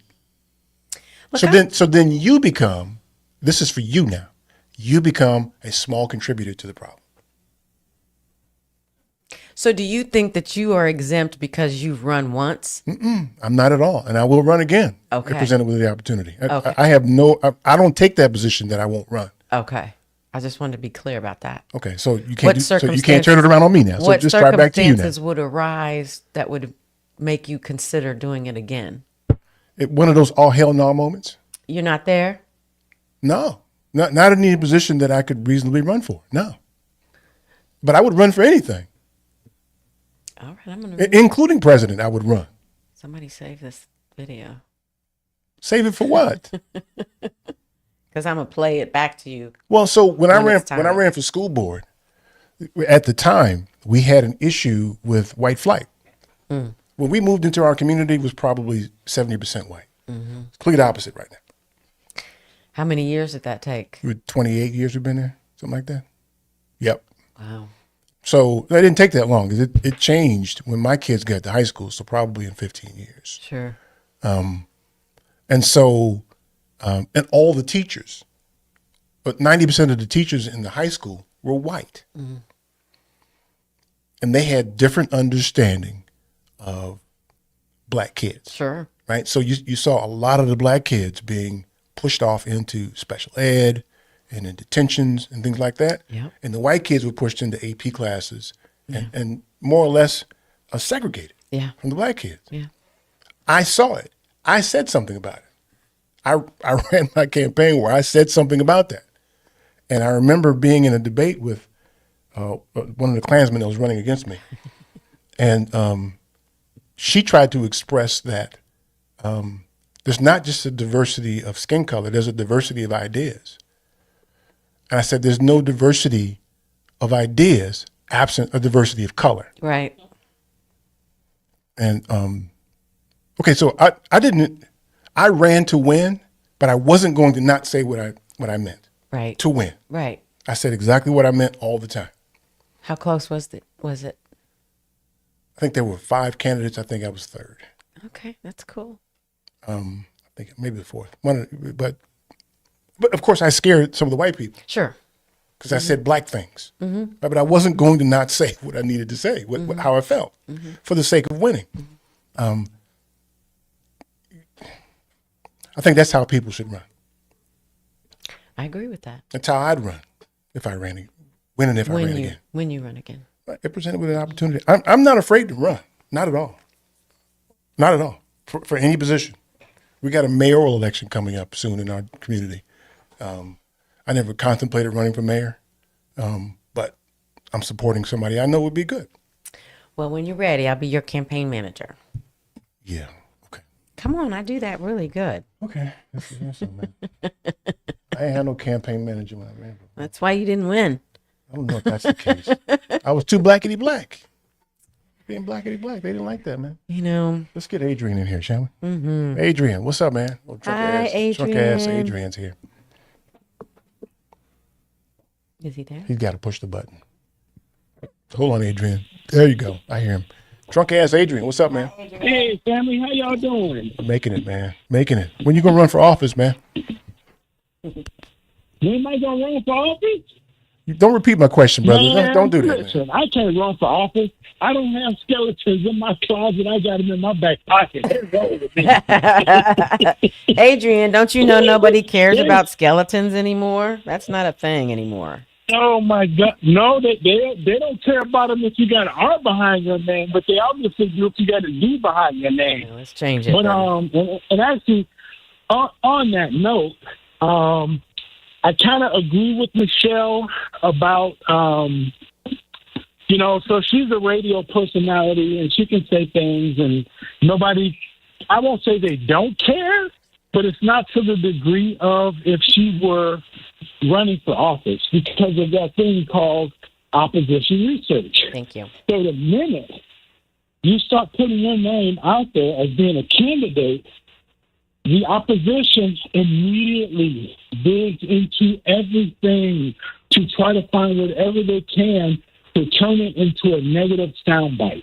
There you go. And that's what they're going to put out there on the campaign. Look, I mean, and of course, it's going to be, taken out of context. That's the purpose of it, is to take these little bites and chop them up so that they but wait. Hold on a second, Blaine. Have nothing to do with hold on a second, man. Hold on a second. Do you think Michelle has done anything in her life that's justifiably going to aim the system at her and disqualify her as a candidate? I think someone will shape whatever it is she said to make it appear like that is the case. Yeah, but don't you think that Michelle has the capability of refuting that in a meaningful way? I think she has the ability, but do the people that information is presented to have the intellectual ability to parse that out and say, well, I'm going to really look at this and then go research it and see if what was put in front of me is actually what she said, statement for statement, or if they piece part something together, someone asked a question and then they clicked off the part of her answer without hearing all of it. Yeah, right? but so what? So what though? So what? Well, no, but that's how. But so what is? That's how elections are won and lost on messaging. So what? Right? So, so she can't deliver messaging. A person that of her caliber and candidate and experience, she can't deliver effective messaging. All I'm doing is talking about how it's different when you're just on the radio saying something, and when you get into the political arena and people want to cherry pick things that they can to make it look like you're an awful person. Yeah, but listen, right? I hear you. I hear you, and everybody knows that. The problem is that we don't have people who are presented with that problem and that they push back in a meaningful way. They accept. We talk about this all the time. The Democrats spend way too much time worrying about what the other people are going to think about them, not their voters. Yeah. So if Michelle's worried about somebody who never intended to vote for her, it's not about the worry. I'm not talking about what her worry is. I'm talking about just how the apparatus works. And when you're just a regular person saying something, and when you become a person that gets into the political arena, you are treated differently. They have whole divisions that do opposition research to find out what they can use to dirty you up the most. We have all of this evidence right now with an imbecile who's going to enter the White House, who has all kind of opposition research against him, and he still ascended to that role. So I don't believe that that's as big a problem as we make it out to be. We make it a big problem. His candidacy and his win proves otherwise. On that side, not on. Well, it proves the theory, though. It proves the theory that you can be yourself, and he's a lazy, stupid idiot, and you can win. Michelle is smart. I'm not. I don't disagree with that. Which part? Which part don't you disagree with? Michelle's smart. No, I don't disagree that you can be yourself and win, right? I don't disagree with that, but I'm just pointing out that when you throw yourself into that arena, you become subject to a different set of rules. That's all I'm saying. And I agree. All right, all I'm saying. Go and take your drunk ass back to drinking again, man. All right. Tell Stella hello. You guys have a great holiday. Okay, man. You too. guys have a great holiday. You too, Adrian. man. All right, bye. Take care. Bye. Oh, drunk ass Adrian. Oh, drunk ass Adrian. He didn't sound drunk. He didn't? I think he's out somewhere now. He sounded like he was in a bar. No, he didn't. He sounded like he was in a car. Out on the street waiting for a bus. All right, y'all. The number is 773-763-9278. Stay tuned for more of the family meeting. Hi, this is Tommy Nelson. Visit me at A Custom Cabinet Design, Facebook.com. Keep listening to the family meeting. Do you own a business in Illinois? Are you aware of the new retirement plan requirement that could impact your business? Listen up. This is crucial information you don't want to miss. If you're a business with at least 5 employees and have been operating for 2 years or more, Illinois law... You got another one? How many did you bring? That's it. Okay.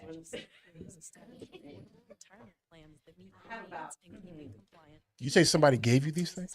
Gave them to me. A friend, you say? Friends. Here, I have something we can do with these stupid hats. You can give them to Michelle. I have an idea. Somebody's in the house cleaning up. Honey, what are we going to do with these old raggedy ass hats? They're not. These are hats. These are headbands. There's a difference. Well, honey, where'd you get these headbands from? I don't know. Just give them to Michelle. You act like you've never heard. Huh? Visit PolarisAdvice.com. Down there left. Got to unlock the door first. Securities offered through Polaris Financial LLC. Unlock the door. NRA and SIPC. I locked it. Investment advisory services offered through Polaris Wealth Management LLC. Polaris Wealth Management and Lion Street are not affiliated. Where do you keep these hats? Hi, this is Michelle from the family meeting. And let me tell You're you doing about the storage. Villager Get it. Gift Boutique located Well, at then I 2007 started to bring my black sandals, but I Road didn't. in downtown Homewood, Illinois. Villager is your gift shop for unique, hand-selected, high-quality gifts. The Villager's This is our last. owner, This is our Valerie, last show travels for the internationally to trade shows and fine art festivals to bring a variety of unique, high-quality You cannot items, say that you haven't been including fine entertained, gifts, though. bath and I'm body curious products. about I could say it, yeah, but it candles, wouldn't be true. Jewelry, What comes clothing, next? What should home we put on accents, next? leather goods, Said no one. stationery, gourmet goodies, and so much more. The customer experience is very inviting and ideal for helping you find the perfect gift, especially for those shoppers who are looking for that unique gift for those who are hard to shop for. Can Devin hear me now? Yeah. And the gift wrapping is So complimentary. how many times do Shop in we need person to ask him if in he's going to Homewood, make an Illinois, ad to play on the or air? Put it on right online now. at It's the next ad. Is it? Yeah, I think That's it's exciting. So you've heard it? VillagerGiftShop.com. But he told you? At Saga Oh, Martial yay. Arts, See? we're dedicated to preserving the traditions of Shoreiru Karate. Bobby Our Longstrow's dojo head. is more than a place to learn martial arts. It's a place to build respect, self-discipline, and confidence. Whether you're a beginner or an experienced martial artist, young or old, we offer a supportive environment for you to grow. Hey, yeah, we do know the microphones are on. Embrace the rich history of karate and discover your strength both inside and out. Saga Martial Arts, where tradition meets excellence. To book a lesson, give us a call at 312-927-0184 or send us an email at karateinvillapark@gmail.com.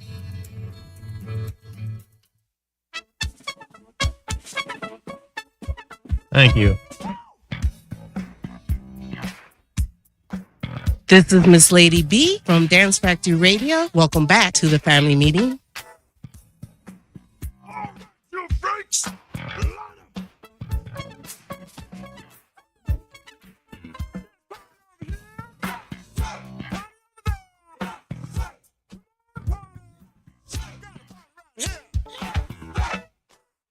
See, this is what we listen to in my house. This was that cameo funk, man. You don't know nothing about this. I do too. I said, y'all don't know nothing about this, man. I told Fast, she don't know nothing about this kind of funk. You don't know nothing about this kind of funk. You don't know nothing about I played a little Doobie Brothers. She would pick the one white funk band. Come on, man.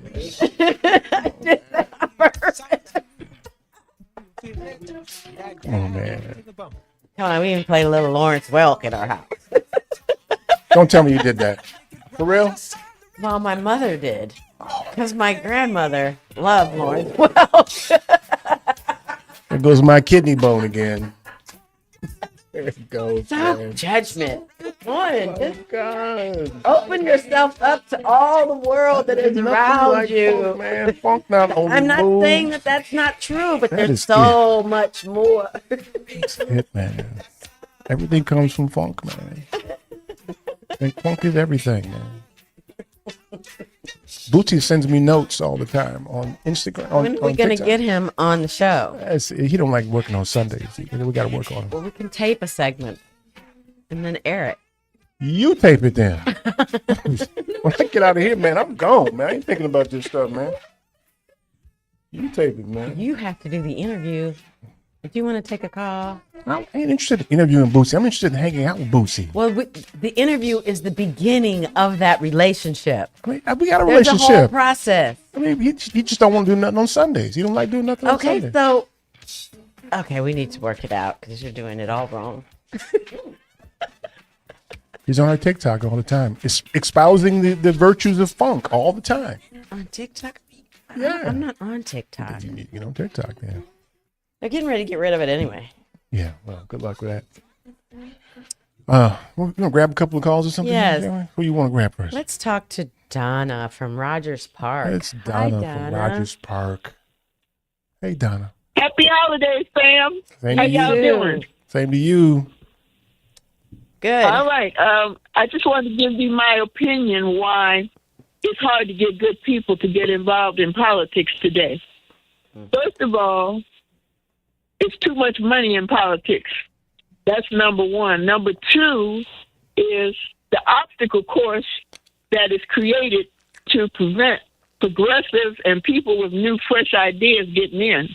Number three, too many old people don't want to let their power go.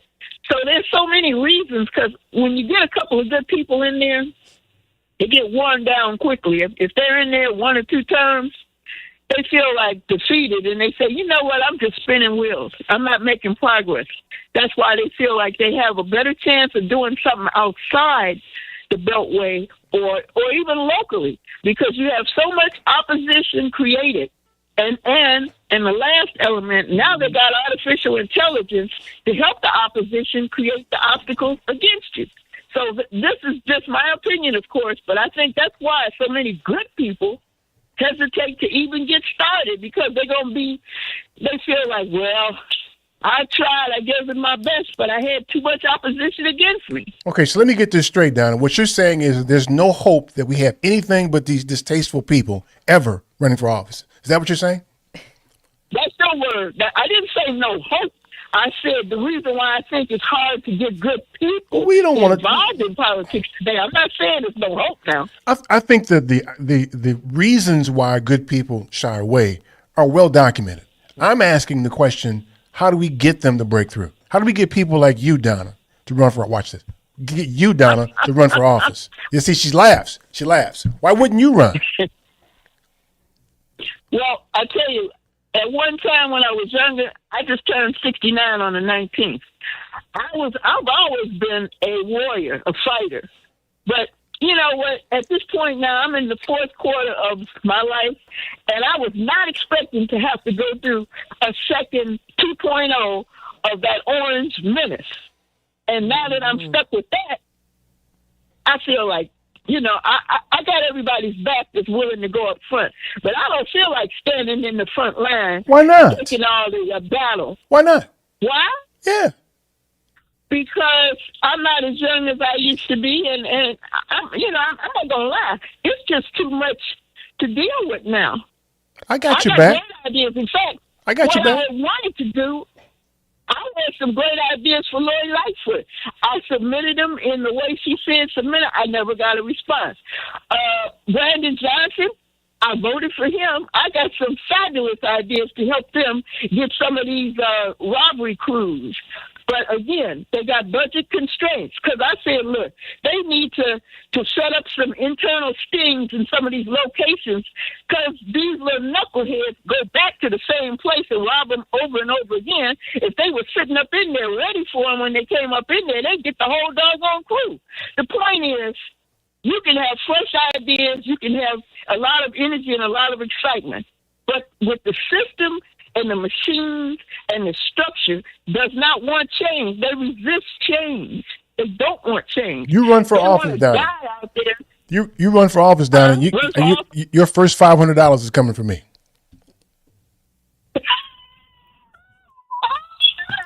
Sound like an SNL skit. Look, Eric.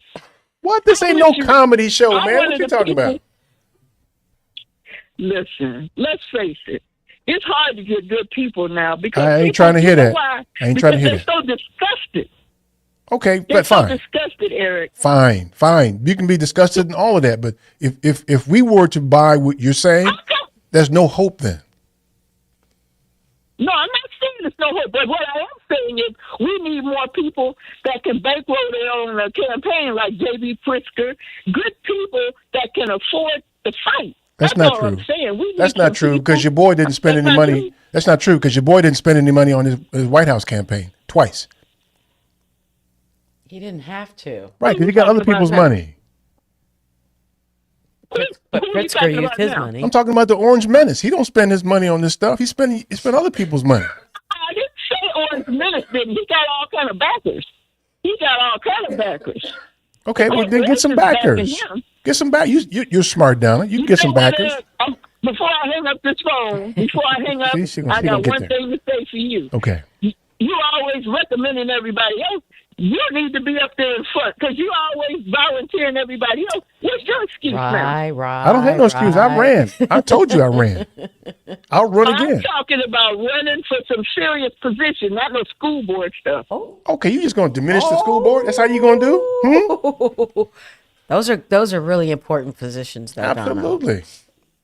And listen, what do you want me to run for, Don? What do you want me to run for? I got your back. You want to run? Yeah, what you want me to I run got for? your back. What you want me to run for? I'll get out there and campaign for you. All right, okay, fine. What you want me to run for? I want you to run for all the persons. But see, you live in the suburbs, right? I You live don't in the city. suburbs, yeah. I live in the suburbs. Yeah. Well, we need help here in Chicago, but right now we need to support each other because we're in for the next 2 years at least. Hell on earth right now. And I'm saying we're going to have to help each other stay motivated because we are fighters. We do have power. But that last campaign took a lot out of everybody, and I know they're tired. Yep. It's true. Can I get an amen for that one? Amen from the can back get, you row. can get an amen to changing the subject. That's what you can do. Oh, come on. Well, She's trying to claim listen, she's too y'all, I want old. y'all to have a blessed, a safe, a happy holiday, and I'll talk with y'all next year. But you know what? I love y'all, fam, okay? We love you back. Love girl. you, Donna. I love y'all. Happy. All right, darling. Take care. Take care now. Okay, Bye-bye. Bye. That's Donna. And she's going. You all of a sudden you're too old. See, if I would walk up to Donna and say, "Nah, you can't run for office. You're too old," then she'd get mad at me. You're probably right. Right. Yeah. She's got a point though. Then she gonna claim old. What's that line that she said that I wanted to remember? I wanted to ask her to repeat it. I've got the back of people who want to move to the front. Is that what she said? I was kind of half listening. So you want to talk to Jeff? Let's talk to Jeff. Hey, Jeff. What's up, man? Hey, what's going on? How you? Hi, Jeff. Why don't you run for office, Jeff? Listen, if you're going to pick somebody to run for office, why don't you pick Dr. Solel? Probably the most intelligent. I've read all his books. He's the most intelligent guy I've ever heard. His reasoning, his thoughts, his logic. Pick him. Here's the problem with our community. We pick people that end up in prison. We pick people like Henyard. Look at Thornton. Look at Thornton. Look at Henyard. That's the people we pick. You know why? Because we go by identity politics. My uncle was an alderman in Chicago for years who worked with Daley and against Fridoliak and against all those guys. But they treated him because he was fair, because he came to the table and was fair. They treated him like a man. There was none of that identity politics crap back then. It was you come to the table, if you're fair, we'll support you. They tried to bring up a bill back in the day. They tried to get our people to take 10, 15, I forget what it was, 20 grand, one lump sum, and say, here, you get this one lump sum, but you have to stay off of welfare, no more stamps, none of that stuff. They knew that everybody would come running out of the Taylor homes or Elk Gardens and come and get that 20 grand. But you can never take any more assistance ever again if you're going to take this 20 grand or whatever, 50, I forget the dollar amount he told me. Whatever it is, they knew that everybody would grab that money. And you know what they knew? And Rich told him, don't have them take the money because here's what they're trying to do. They know damn well that they were going to grab that 15 or 20 grand and move to Indiana and get on assistance in Indiana. And that was the whole plan from these guys was we know they're going to grab the money and move to Indiana, and then we could clear out the Taylor homes and Elk Gardens. That's how vicious politics is. You can't just walk into politics and be like, oh, I'm a great candidate. You'll get chewed up. And the reason why Trump didn't have to spend any money is because he was in office already. Why would he have to spend $2 billion and not be able to be accountable for it? He was in office already. Everybody knew what he was about. He didn't spend money on his first campaign. He didn't spend money on his first campaign either. Right, and they knew who he was. He was on a TV show. We've known who Trump was since he was 21 years old going on. Let me tell you something. I can tell from the way you talk, Jeff, that if you decided to run from office, inside of 2 weeks, they would know who the hell you are. Don't you agree? Yes. Well, yeah, but I know how I know people in politics. Here, I'll take you. I didn't want to get in this deep because of people listening to your program. Go, I know that dude. I'm going to call in. I played ball. I finished playing ball when I was 29 years old. You know, put in my time in the NFL, got my pension, played college ball in the Big Ten. And they know the people who knew my uncle. Now they're going to probably start calling in and going, I know that dude, man. He grew up in Inglewood. Here's the thing. Here's why I won't run, because my uncle told me, don't ever get into politics unless you're 100% sure you can make change. If you're not sure you can make change, go do something else. Go into business. Go make money. Go do something else. Here's the problem with D.C., and he knows guys in D.C. Wait a minute. Hold on a second, Jeff. What's the answer? Can you make change? No. You can't? No. No. Just because, now, Dr. Solel, I think he's got what it takes to make change. People know who he is. If you've ever read a book or listened to him on a talk show, he wins you over. You're like 5 minutes into that discussion, you're like, I'm behind that dude, man. I'm behind that dude 100. That's the guy you need to go down to Washington. That's the guy that would get Elon Musk and Vivek to say, you know what, we're with you. You want to run? We're with you. Yeah, I don't know about soul. 180. I don't know about soul, man. I don't know about it. That's how you feel. That's fine. You're not going to get it revoked. Trump didn't get every vote. Yeah, but I think that if you're going to choose someone who's a thinker, I think you'd be better off with someone like Neil deGrasse Tyson than Sol. Sol, he's got some libertarian stuff going on, and his economy ideas are way off mark, man. I don't know if I buy that one. Right. I buy the idea of having a smart person, but not him. But then that's fine. You don't vote for him. You'll be one of the 6 people that don't vote for him. He has some libertarian ideas. He has some of the libertarian ideas. Guess who that wins? The middle, the liberals. So he's got that. Not with libertarian. No. Not to mention he's black. No. This country doesn't elect black people that readily. That doesn't anymore. work. Yeah, that doesn't work, man. Listen, you need to run. Okay. Let me say something. Do you think he'd get 25% of the black vote? That's all he needs to get what Trump gets. Do you think he would get what Trump gets? 25%? No. Do you think 25% of you don't? Okay. I think he would get the same thing Kamala got. Less than what Kamala got. No, because he's not left. No, he's not San Francisco left. Yeah. Absolutely wrong. He's not the right dude, though, Harvard. man. He's not the right dude. He's not the right dude. Okay. Yeah. I appreciate That's your opinion, but everybody I talk to, all the dudes I play cards with on the South Side are like, man, I wish he'd run. That's a hell of a survey. Right. Hell of a survey. Drunken card players. That's a good idea. And you're right. That is a hell of a survey. All college-educated dudes, all dudes that play ball in the Big Ten. Pretty poor class, huh? I mean, that's a small sample size. It doesn't even meet the standards of proper survey, man, to know what the answer is, man. A bunch of drunk dudes playing cards. You play football? What? Let me tell you, well, the college-educated is what I'm trying to say. Yeah. They're part of the 25% that voted for Trump. They're part of the 25% that are smart enough to fact-check things, that aren't told by the Democratic class, hey, this is the way it is. You know, they're not. If Obama would have walked in the room with these cats sitting in the chairs, they would have picked them up and thrown them out of the room when they said, you need to do this, you need to do that, and shut up. Yeah, and do as I tell you. That crew. They would have looked at each other and threw them out of the room. Yeah, I don't buy that crew. I don't buy that crew at all. But thanks, Jeff. We appreciate your contribution, man. But I don't buy that crew. Thomas Sowell.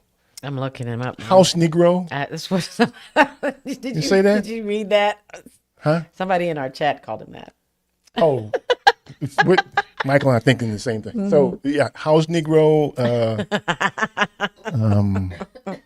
Yeah, we don't. No, we're not. Okay. I had some guy give me a book one time. He's a right winger, and the deal I made with him, I think Thomas Sowell wrote that book. It was a short book, and he said, read this book, and I bet you it'll change your mind. I said, cool, if you read the autobiography of Malcolm X. What happened? I read my book. He didn't read the book. Oh. He just kept asking me, what'd you think? What'd you think? What'd you think? Wow. Because that's how they do. They don't, they love Lazy Stupid. Lazy Stupid is the formula for them. Yeah. That's what they promote. Lazy Stupid. Yeah. Yeah. It's the only way they can get things done, I guess, huh? Yeah. Nobody cares. Yeah, well. Okay. Listen. Stay tuned for more of the Family Meeting.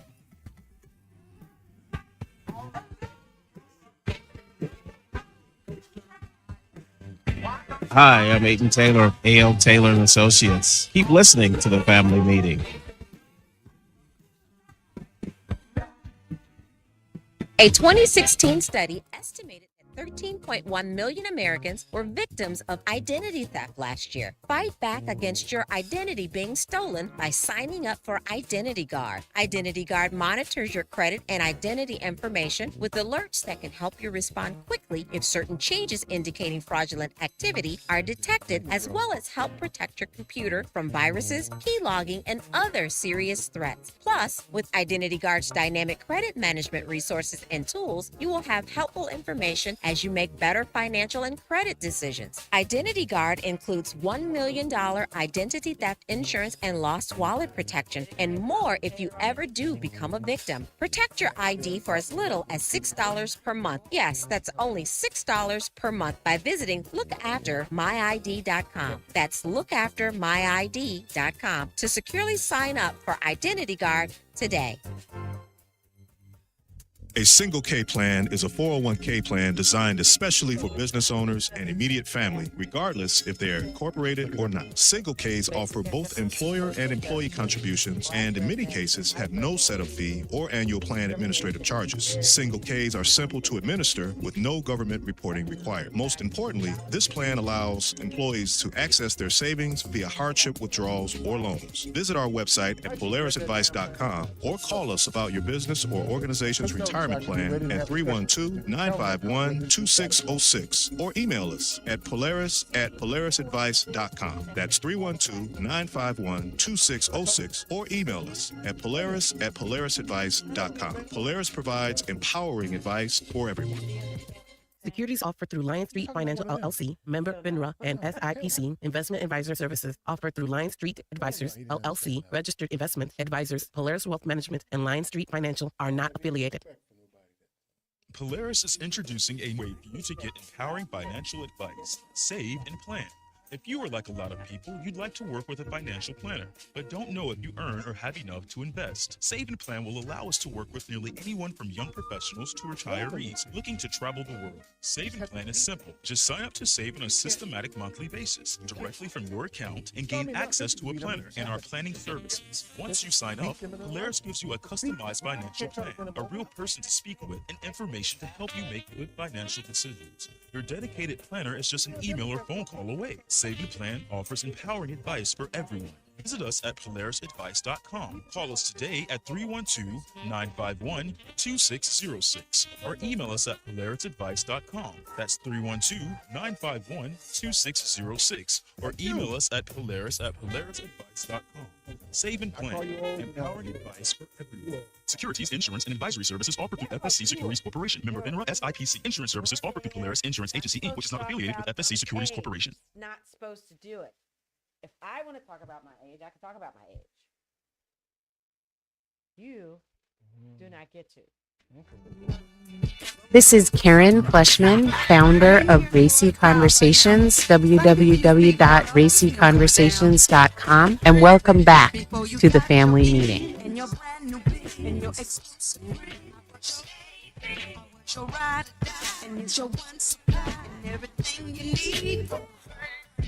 I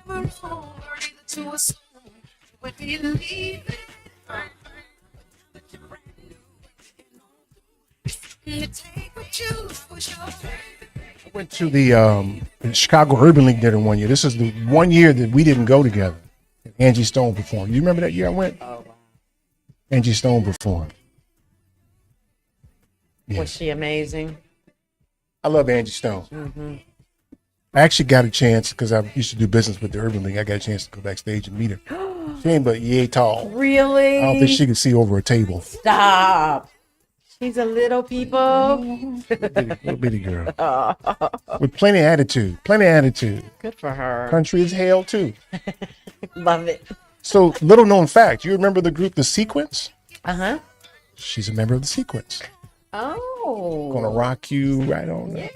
Yeah, that one. She's a member of The Sequence. Yeah.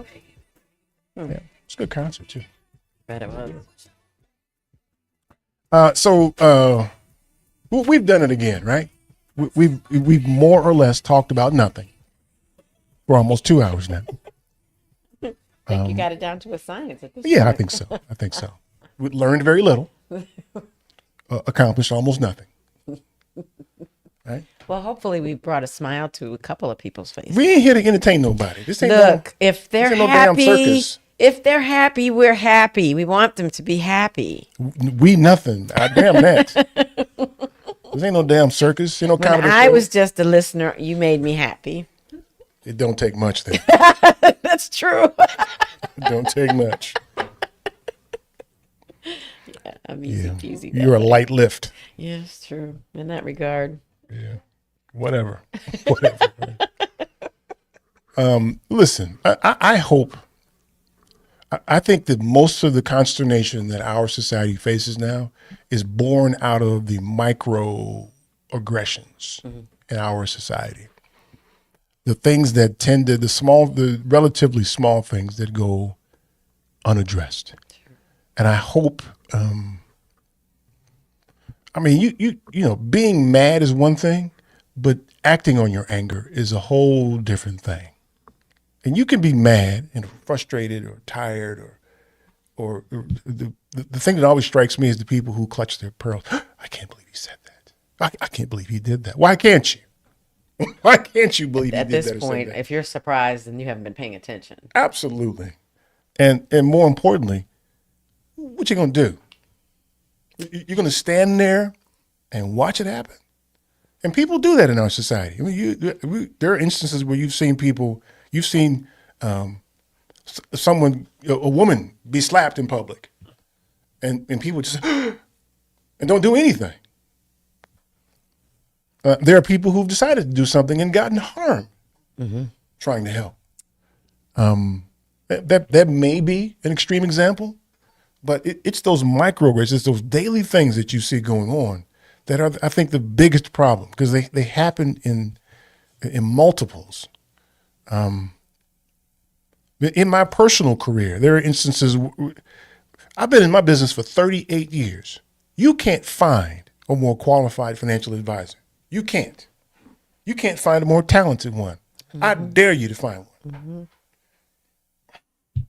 I got people who deselect me to this very day, who exclude me to this very day. I think that's part of the problem now, even more than it used to be, is that people are just hunkered down, right? I'm just going to stay in my lane. I'm not going to disrupt anything. I'm just going to live my life, and everybody can do whatever the hell they want to do. You're being insular. And I think that's a big problem. It's huge. It's how this stuff flourishes. It's those daily microaggressions that allow this to exist. It's the unwillingness to correct people who misstate things, who give you erroneous facts, and not letting up on them. There's a guy I've been watching recently on TikTok. Isaiah something is his name. You don't have TikTok, so you don't see this guy. But he lights up his TikTok live, and he invites people who support that Orange Menace. He says he puts up a big meme on the top of his TikTok. Says, "Debate me," and they call in, and he tears their asses apart. And he leaves them oftentimes with nothing to say, because what they're saying doesn't make any damn sense. And then he just hangs up on them. That's stupid. Let me tell you why that's stupid. He tells them why it's stupid. He says, "And you're stupid," and he hangs up on them. It does it over and over, and they keep coming back. They keep coming back. I know. I think that's my concern. Is it's a well. It's a never-ending cesspool of just denial, right? You can say, give them facts, and they just don't care. And you can't have conversations with people like that. You just can't. And to a degree, I understand, because if you've walked around believing such craziness for as long as you have, to have someone tell you otherwise, it's like finding out that your best friend is a mass murderer. Sure. Good example. All of a sudden. Who are you? Yeah, that's my boy, man. He out here killing people and eating them or whatever. What he's doing. You know? Yeah. Great example. Yeah. So it's hard to digest that. No, can't be. And so much so that you will say that he or she did not do that. Right. Because of my relationship with you, I am convinced I will go to my grave not accepting the fact that you did that. You kidnap people, put them in your basement, cut them up in little pieces. People who we consider to be allies, who have grandparents and great-grandparents, who engage in all manner of antisocial behavior and harm to other people in other communities. I knew Grandpa. He wasn't a bad guy. He did some bad things, but he wasn't a bad guy. If you do bad things, you're a bad guy. Yeah, I got some grandpa stories. I'm saying. Well, yeah, I can imagine, because Master been in your slave quarters. I know that. Cannot stand you sometimes. Which grandpa? The master I grandpa? was gonna say you're not talking about the right one. Okay, if you say so. If you say so. Whatever, Michelle. So, here again, it's the microaggressions. It's the little things that you endure in life. Right now, we're in a building that is, we're told that it was a macaroni factory. Mm-hmm. These people must have loved some damn macaroni back in the day, because this is a big ass building to only make macaroni. You can see it, though. I can see it. Yeah, but macaroni only? Yeah. Come on, man. So when I look at buildings like this, and you can see the beams and the floors, they're really solid floors and beams, right? What I also know is that it's likely they didn't let black people work here. Probably not. Right. So there is, this is the scene of a crime. This is the scene of a crime. And we're in here now, right? So do we feel good that we're in here now? Mm-hmm. Or are we still mad that this is the scene of a crime? Why can't we be both? Because we allow the culprits, the recipients of the benefits, off the hook. Well, they're not here anymore. No, that's what they say all the time. I didn't own slaves, so why are you trying to? No, I'm not. Me? I'm saying the people that were participating in this particular space, doing that particular. But there were black people who couldn't work here, thus they couldn't earn the living that they did. Right. Right. If they did work here, they would made less wages. Sure. Right. And worked in more dangerous situations. Right. Sure. So the difference is that you now, this generation, has the wealth from the people who had the opportunity to work here. So if you stole my daddy's lawnmower 50 years ago, now it's an antique. I want it back. Now you mad because I want it back. Well, but isn't there some vindication in us actually being in this place right now? Symbolic, maybe, but not real, because the theft occurred. So I will not accept the fact that you stole from me, but you let me come over for dinner now. But a black person owns this building. It does not. Why did I think that? I don't know. Maybe you read the wrong book or something. That's what I was going. That's where I was coming from. A couple of white dudes. Oh. Yeah. Okay, that adds a whole different kind of. Yeah. So no, they got it now. All of these represent evidence of the crime. And so, are we willing to accept that? Or are we going to do something about it? Are we going to demand? All this culminates in some discussion around reparations. Sure. Right. Reparatory activities. We need to be made whole. So as we sit in here in this building, it's a tremendous building, by the way. It really is. Love right. it. You can't knock this one down if you wanted to. Mm-mm. You could fly a plane into it, probably still. I don't even think you can burn it down. The wood is so thick. Yeah, I don't think so either. But it represents evidence of the crime. When I look at where we live in our community, I see old pictures. This is the 100th anniversary of our community. They show old pictures. All I can think is, y'all ain't handling black people out here by design. And if they were out here, they were working. What do you think should be done in terms of this building, though? Well, I don't know about this building, but I know that the microaggressions that go on, like I'll bet you that there are white tenants in here who are paying less rent than the black tenants. Mm. That's that microaggression thing, and then you wouldn't know, right? Because you don't know what each other's paying. That's exactly right. That's the issue, right? Part of it. That's right. That's the problem. Not knowing what's happening behind the scenes. That's right. That's part of the problem. We have to address those. So, I'm the one that comes in and says, yo, what's he paying? Is he paying more than I am? And I'm putting demands on them. Tell me what they're paying. Unless you tell me, I'm going to pay you what I want to pay. And just being disagreeable about this stuff. The hell with that, man. That's who we got to be to get through these situations like this. That's who we've had to be. I know, but I will say that everybody doesn't have the freedom, if you will, to be as. When you say they don't have the freedom, you mean that they risk something. Yes. Right. Yeah. I mean, it's worth risking something for, right? I would say look, I am the one that's, stood in the middle of the lobby with my Angela Davis fist and said, "Let's all go." And I went by myself, right?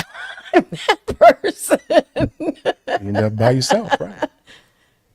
That's what happens. Yeah. So you can't, it's not going to be, sometimes you just have to go it alone. But I think that you have to also recognize, Eric, that you are an exception to the rule, too. I'm not. All right, y'all. Happy holidays to everyone. It's all the time we have. I want to thank you for yours. If you're on YouTube or Facebook, we'll be hanging around for a few more minutes. Otherwise, we'll see y'all in January after the Klan takes over the country. Right after. Tune in to the family meeting January 26th at 4 p.m. Peace. All right, that was a wrap. I will see you guys next year, I guess. All right, we'll see you then, man. Happy New Year, guys. Take care. Thank you.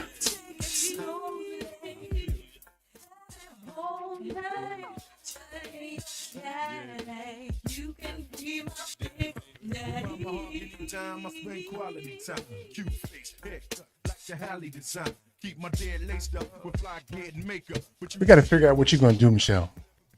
In terms of what? For Christmas. Why? You want to do things? No. For what? Hello. She ain't in track squad. You know that because she's running too heavy. I was like, she's too little to make all that bouncy bounce. Yeah. No, I don't need to do anything. What do I need to do anything for? No, man. People do stuff and whatnot. Carry on. Yeah, and there are people like me that do nothing. Okay. And there's nothing wrong with it. You don't want to do anything? I have no desire to, no. What if we take the family to an escape room? You want to go? Escape from what? You ever been to an escape room before? Like those rooms that you lock up when people are robbing you and stuff? Is that what you mean? I feel judgment. There was judgment there. That's an escape room. So they have these escape rooms now you can go to, and they're like puzzles. And you go in, we've gone to them as a family, and there's clues everywhere. You have to figure out how to. Like a scavenger hunt? But it's all in one room now. It's a bit of a mystery. Yeah, so there'll be like a fictitious murder or something, and you have to solve the murder in the room. Okay. And there are clues in the room and stuff like that. Sure. No, you can't go now because you don't know now. No, I don't want to go. I mean, I don't understand it. I mean, I understand it. I just don't understand why you would do it. What's fun, right? Is it fun? I mean, are these in people's houses, or is it like a place you go They have to this play like the game? strip malls and stuff. And they have like 5 or 6 rooms in these. Really? Yeah, it's different themes. I've never heard of that. Submarine trying to make sure that the atom bomb doesn't explode. I've never heard of those before.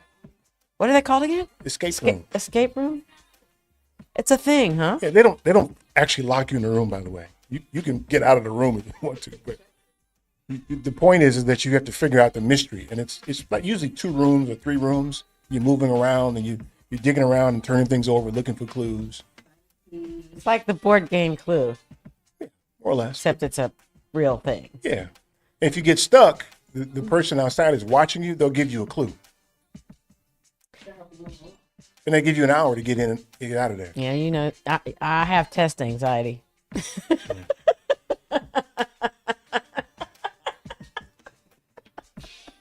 I would not do it. I wouldn't do well. Huh? Mini golfing? Putt. Yeah. I have been in my 30s. Long time ago. You're such an ass. Way long time ago. I was still driving Model Ts back then. Right?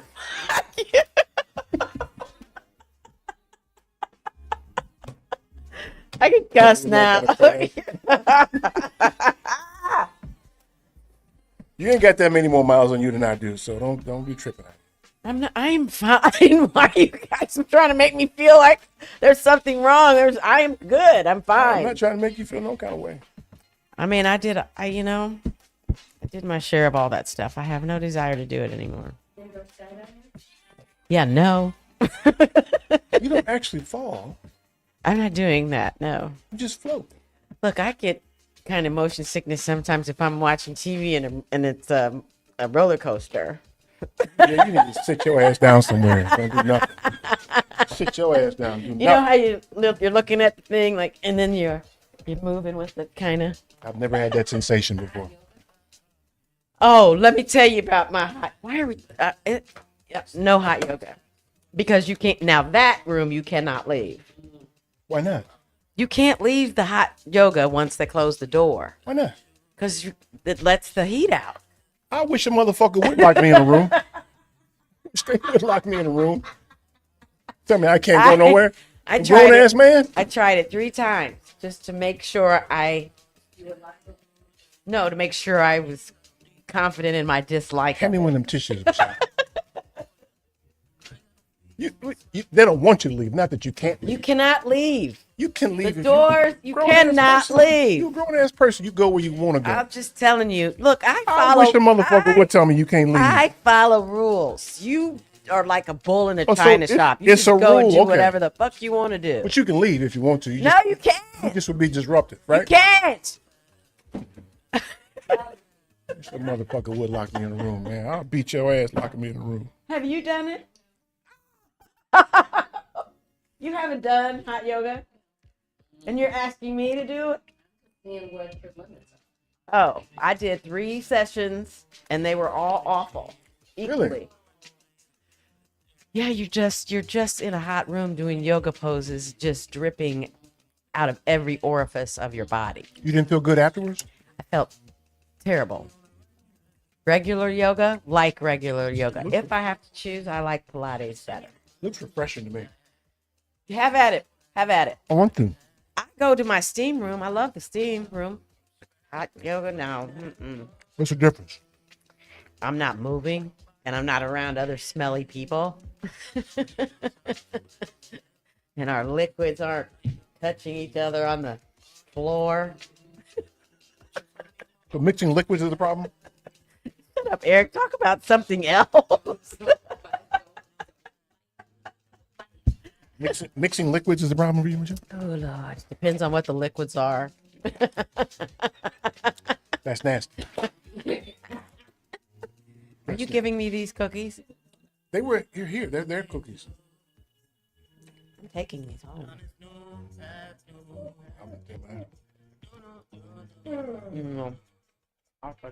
I like those kind of cookies, though. They're not Frosted fresh. cookies. They're not fresh, though. They got to be fresh. So mixing liquids and fresh cookies are your thing? Eric, do you have anything else to talk about? A cooking class? How about that? I've done lots of those. Went to a chitlin cooking class? I don't need no chitlin cooking class. I know how to cook chitlin. That's unfortunate. And they're chitterlings. Why don't you talk about your family and your holiday and what you guys are going to be doing? I'm going to be watching my kids leave empty water bottles all over the damn house. And screaming, probably. Okay. And looking down at their phones a lot. Yeah. Yeah. Will we share a meal together so we can have family conversation? We'll eat around the same time, but probably. You don't have a designated time for dinner for everybody to eat? Many years, maybe, kind of. But they're only going to be home for a small amount of time. It's a long perfect enough, too. It's long excuse enough. for you to dine together. That's good. They can't wait to get out of here. They're going to beat it out of here as soon as they can. If they get upset, they can't leave on time. I understand that. I was that way. It's a thing, man. I know, but we still would eat together at least one day when I was home. I mean, hell, we see our kids every couple of months. We talk to them every 2 weeks. You talk to them more than that, don't you, Tiffany? At each other? Yes, they do swim at each other. It's false swim. They scream a lot. And they pick on Malcolm all the time. They all pick on Malcolm. Oh. Well, you know, the sibling stuff. Well.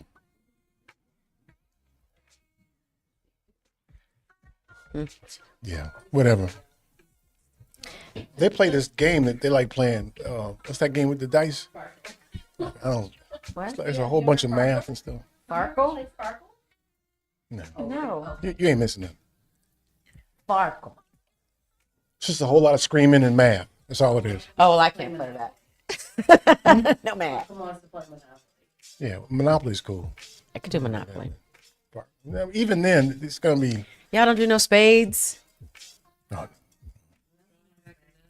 See, the problem with Malcolm is he likes to disrupt the game. He'll do something that is purposely not to his advantage, just to jack the game up.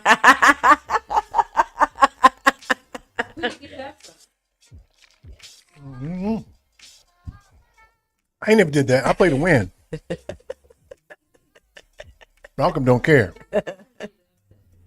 You gotta love it though. It keeps it entertaining. It just makes him yell, and it's all this noise and everything. I keep a headache. It's all this noise. Malcolm!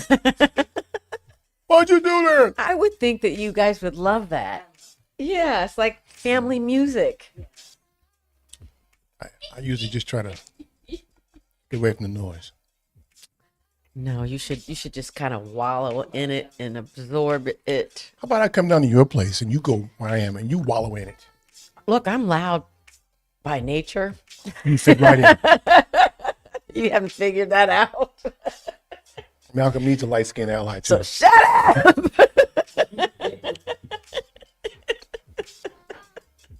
You're such an ass.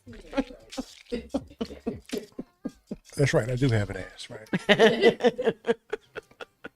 That's right. That's how it goes, man. What can I tell you? I don't know. But what I'll do is I'll save you some of the chili that I'm sure they're going to want. They're going to be able to make chili this year? Okay. I'll save you some chili. Are you the man when it comes to the chili making? I don't know. I think that nobody wants to do anything, so I just end up doing it. I was going to make chili tonight. Were you? Mm-hmm. You don't know nothing about no chili. I do, except I need, so you wouldn't eat my chili because I put pork in it. Spicy pork. Has to be spicy. It's ground beef and spicy pork. That's not chili. Chili is whatever you say it is, as long as you have the chili seasoning in it. This is chili? It doesn't have chili seasoning You put some chili seasoning on the cupcakes and it's chili? Call it chili. Damn You it. on crack. You on What crack. do you call chili? The meat, the beans, the sauce, and whatever Spicy else. pork. Yeah. Is your chili but not you- spicy? It's hot, but it ain't spicy. Yeah. See, then you're not even on my level. See, here's the thing, though. Here's what differentiates you from me. You eat chitlins. I know. Chitterlings. People who eat chitlins are a different kind of human beings. Yes. Oh my God, you make the sound for chitlins? For chitlins? Wait, my friend who I shared them with, who bought them and I made them, she called me and she said, girl, it was so She good. eats chitlins too? I made them for her and me.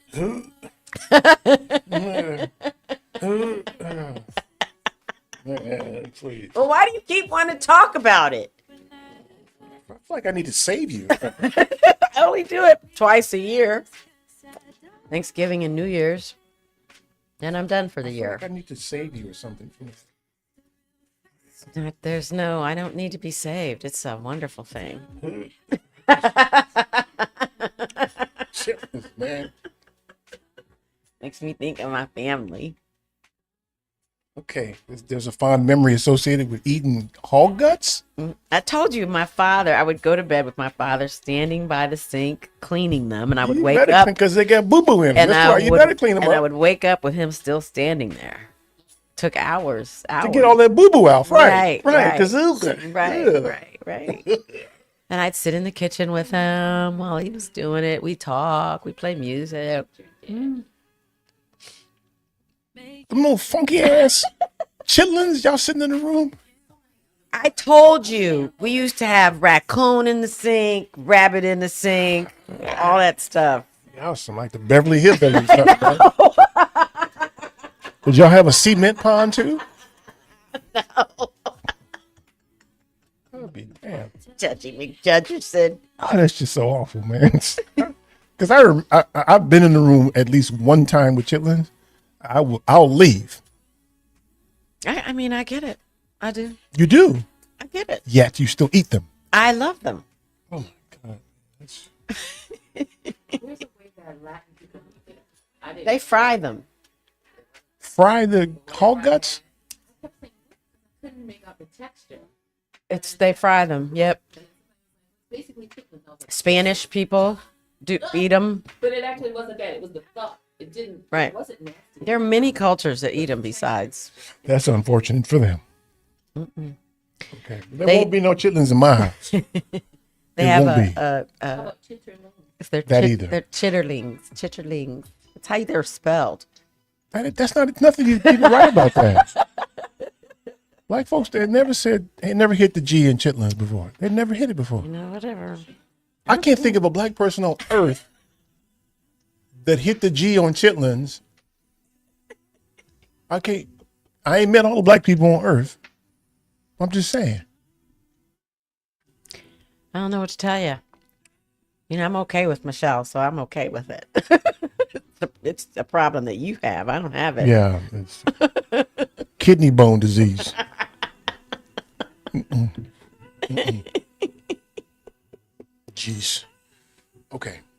Listen. What do we call it tonight? Yes, shall we? Yeah, Shan't we? Shan't we? Mm. That's right. You shan't. It's what we say, January 26th. Yeah. It Yes. should be a lot to talk about by January then. 26th. You be sure you follow our social media though. Especially Eric, since he's the one posting. I need to give you like administrator access to You don't need to really know. Okay, then I won't. Okay, thanks. You are.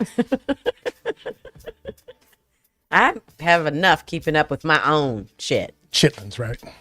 My own social media. I'm on Blue Sky now, which I'm on Spoutable. I'm on Instagram. Oh, have you found the Black Project 2025 stuff?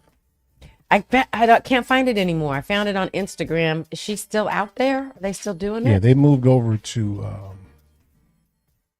Well, they have a server now that they're doing because they got shut down a couple of different times. Really? Yeah. Are you still doing their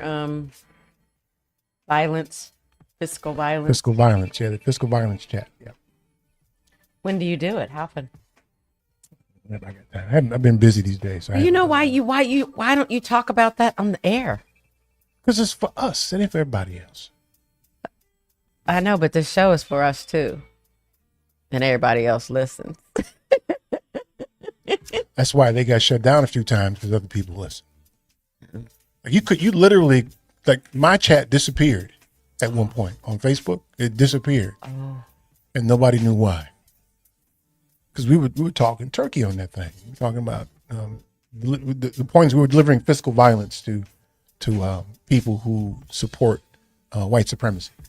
Did you save any of that stuff, or did it just disappear? Just disappear. You know, you need to save those things. I don't know how to save this stuff. You just take a screenshot of it. I'm not gonna do it. You need to do it. I'm not gonna do because that. when I'm stuff not gonna like do that that. disappears, I'm not you gonna need do to it. have backup. See, you can't just do it halfway. It's not halfway. It's It is. full way. Then you need to save it. You need to save all your shit. It wasn't that kind of stuff that was savable. It was just discussion. Oh, so now it just wasn't anything. Right. worth It saving. wasn't savable stuff. You don't know. There were activities that are being exchanged via email. That's important. And then there's a chat on WhatsApp. Okay. Where people are discussing various things, and then there are this running list of black businesses and white businesses not to support. And if you're forced to shop at a white business, what to buy. I think we need to put those lists on our website. You always give me work. You're not gonna do it. Yeah. Sierra's gonna do I'll it. give it to you.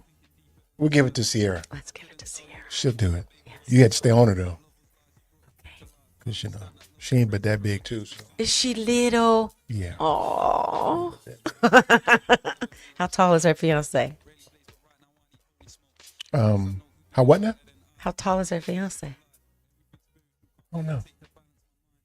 I was hoping that you do one. I don't know. He actually came around once. But You haven't met him? I vaguely remember him. I keep stuff in here that I need. I don't need to know how big he is. That's nothing important to me. It's just a casual observance. That's all. I got too much stuff in here, man. I got too much stuff in here. I got to worry about everything. Especially if she's little. I just wonder if he's really tall. I don't recall him being extremely tall. Oh. Do you like him? I don't know. I didn't talk to the boy. You're some kind of protector. What am I supposed to be protecting? Sierra. I ain't got to protect her, man. I think she carries a gun. Oh. I know the people I got to protect. I know who that I is. think at this point, I am one of the only women that I know that does not. Does not what? Carry a gun. Maybe you should. I have no desire to. I can give you a list of motherfuckers to shoot too, by the way. I don't need to. I don't need to do that. I think you do. I think that some people need to get shot.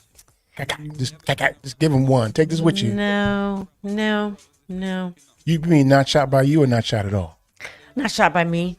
Okay, but they need to be shot, though. I don't know what they need to be. Shot.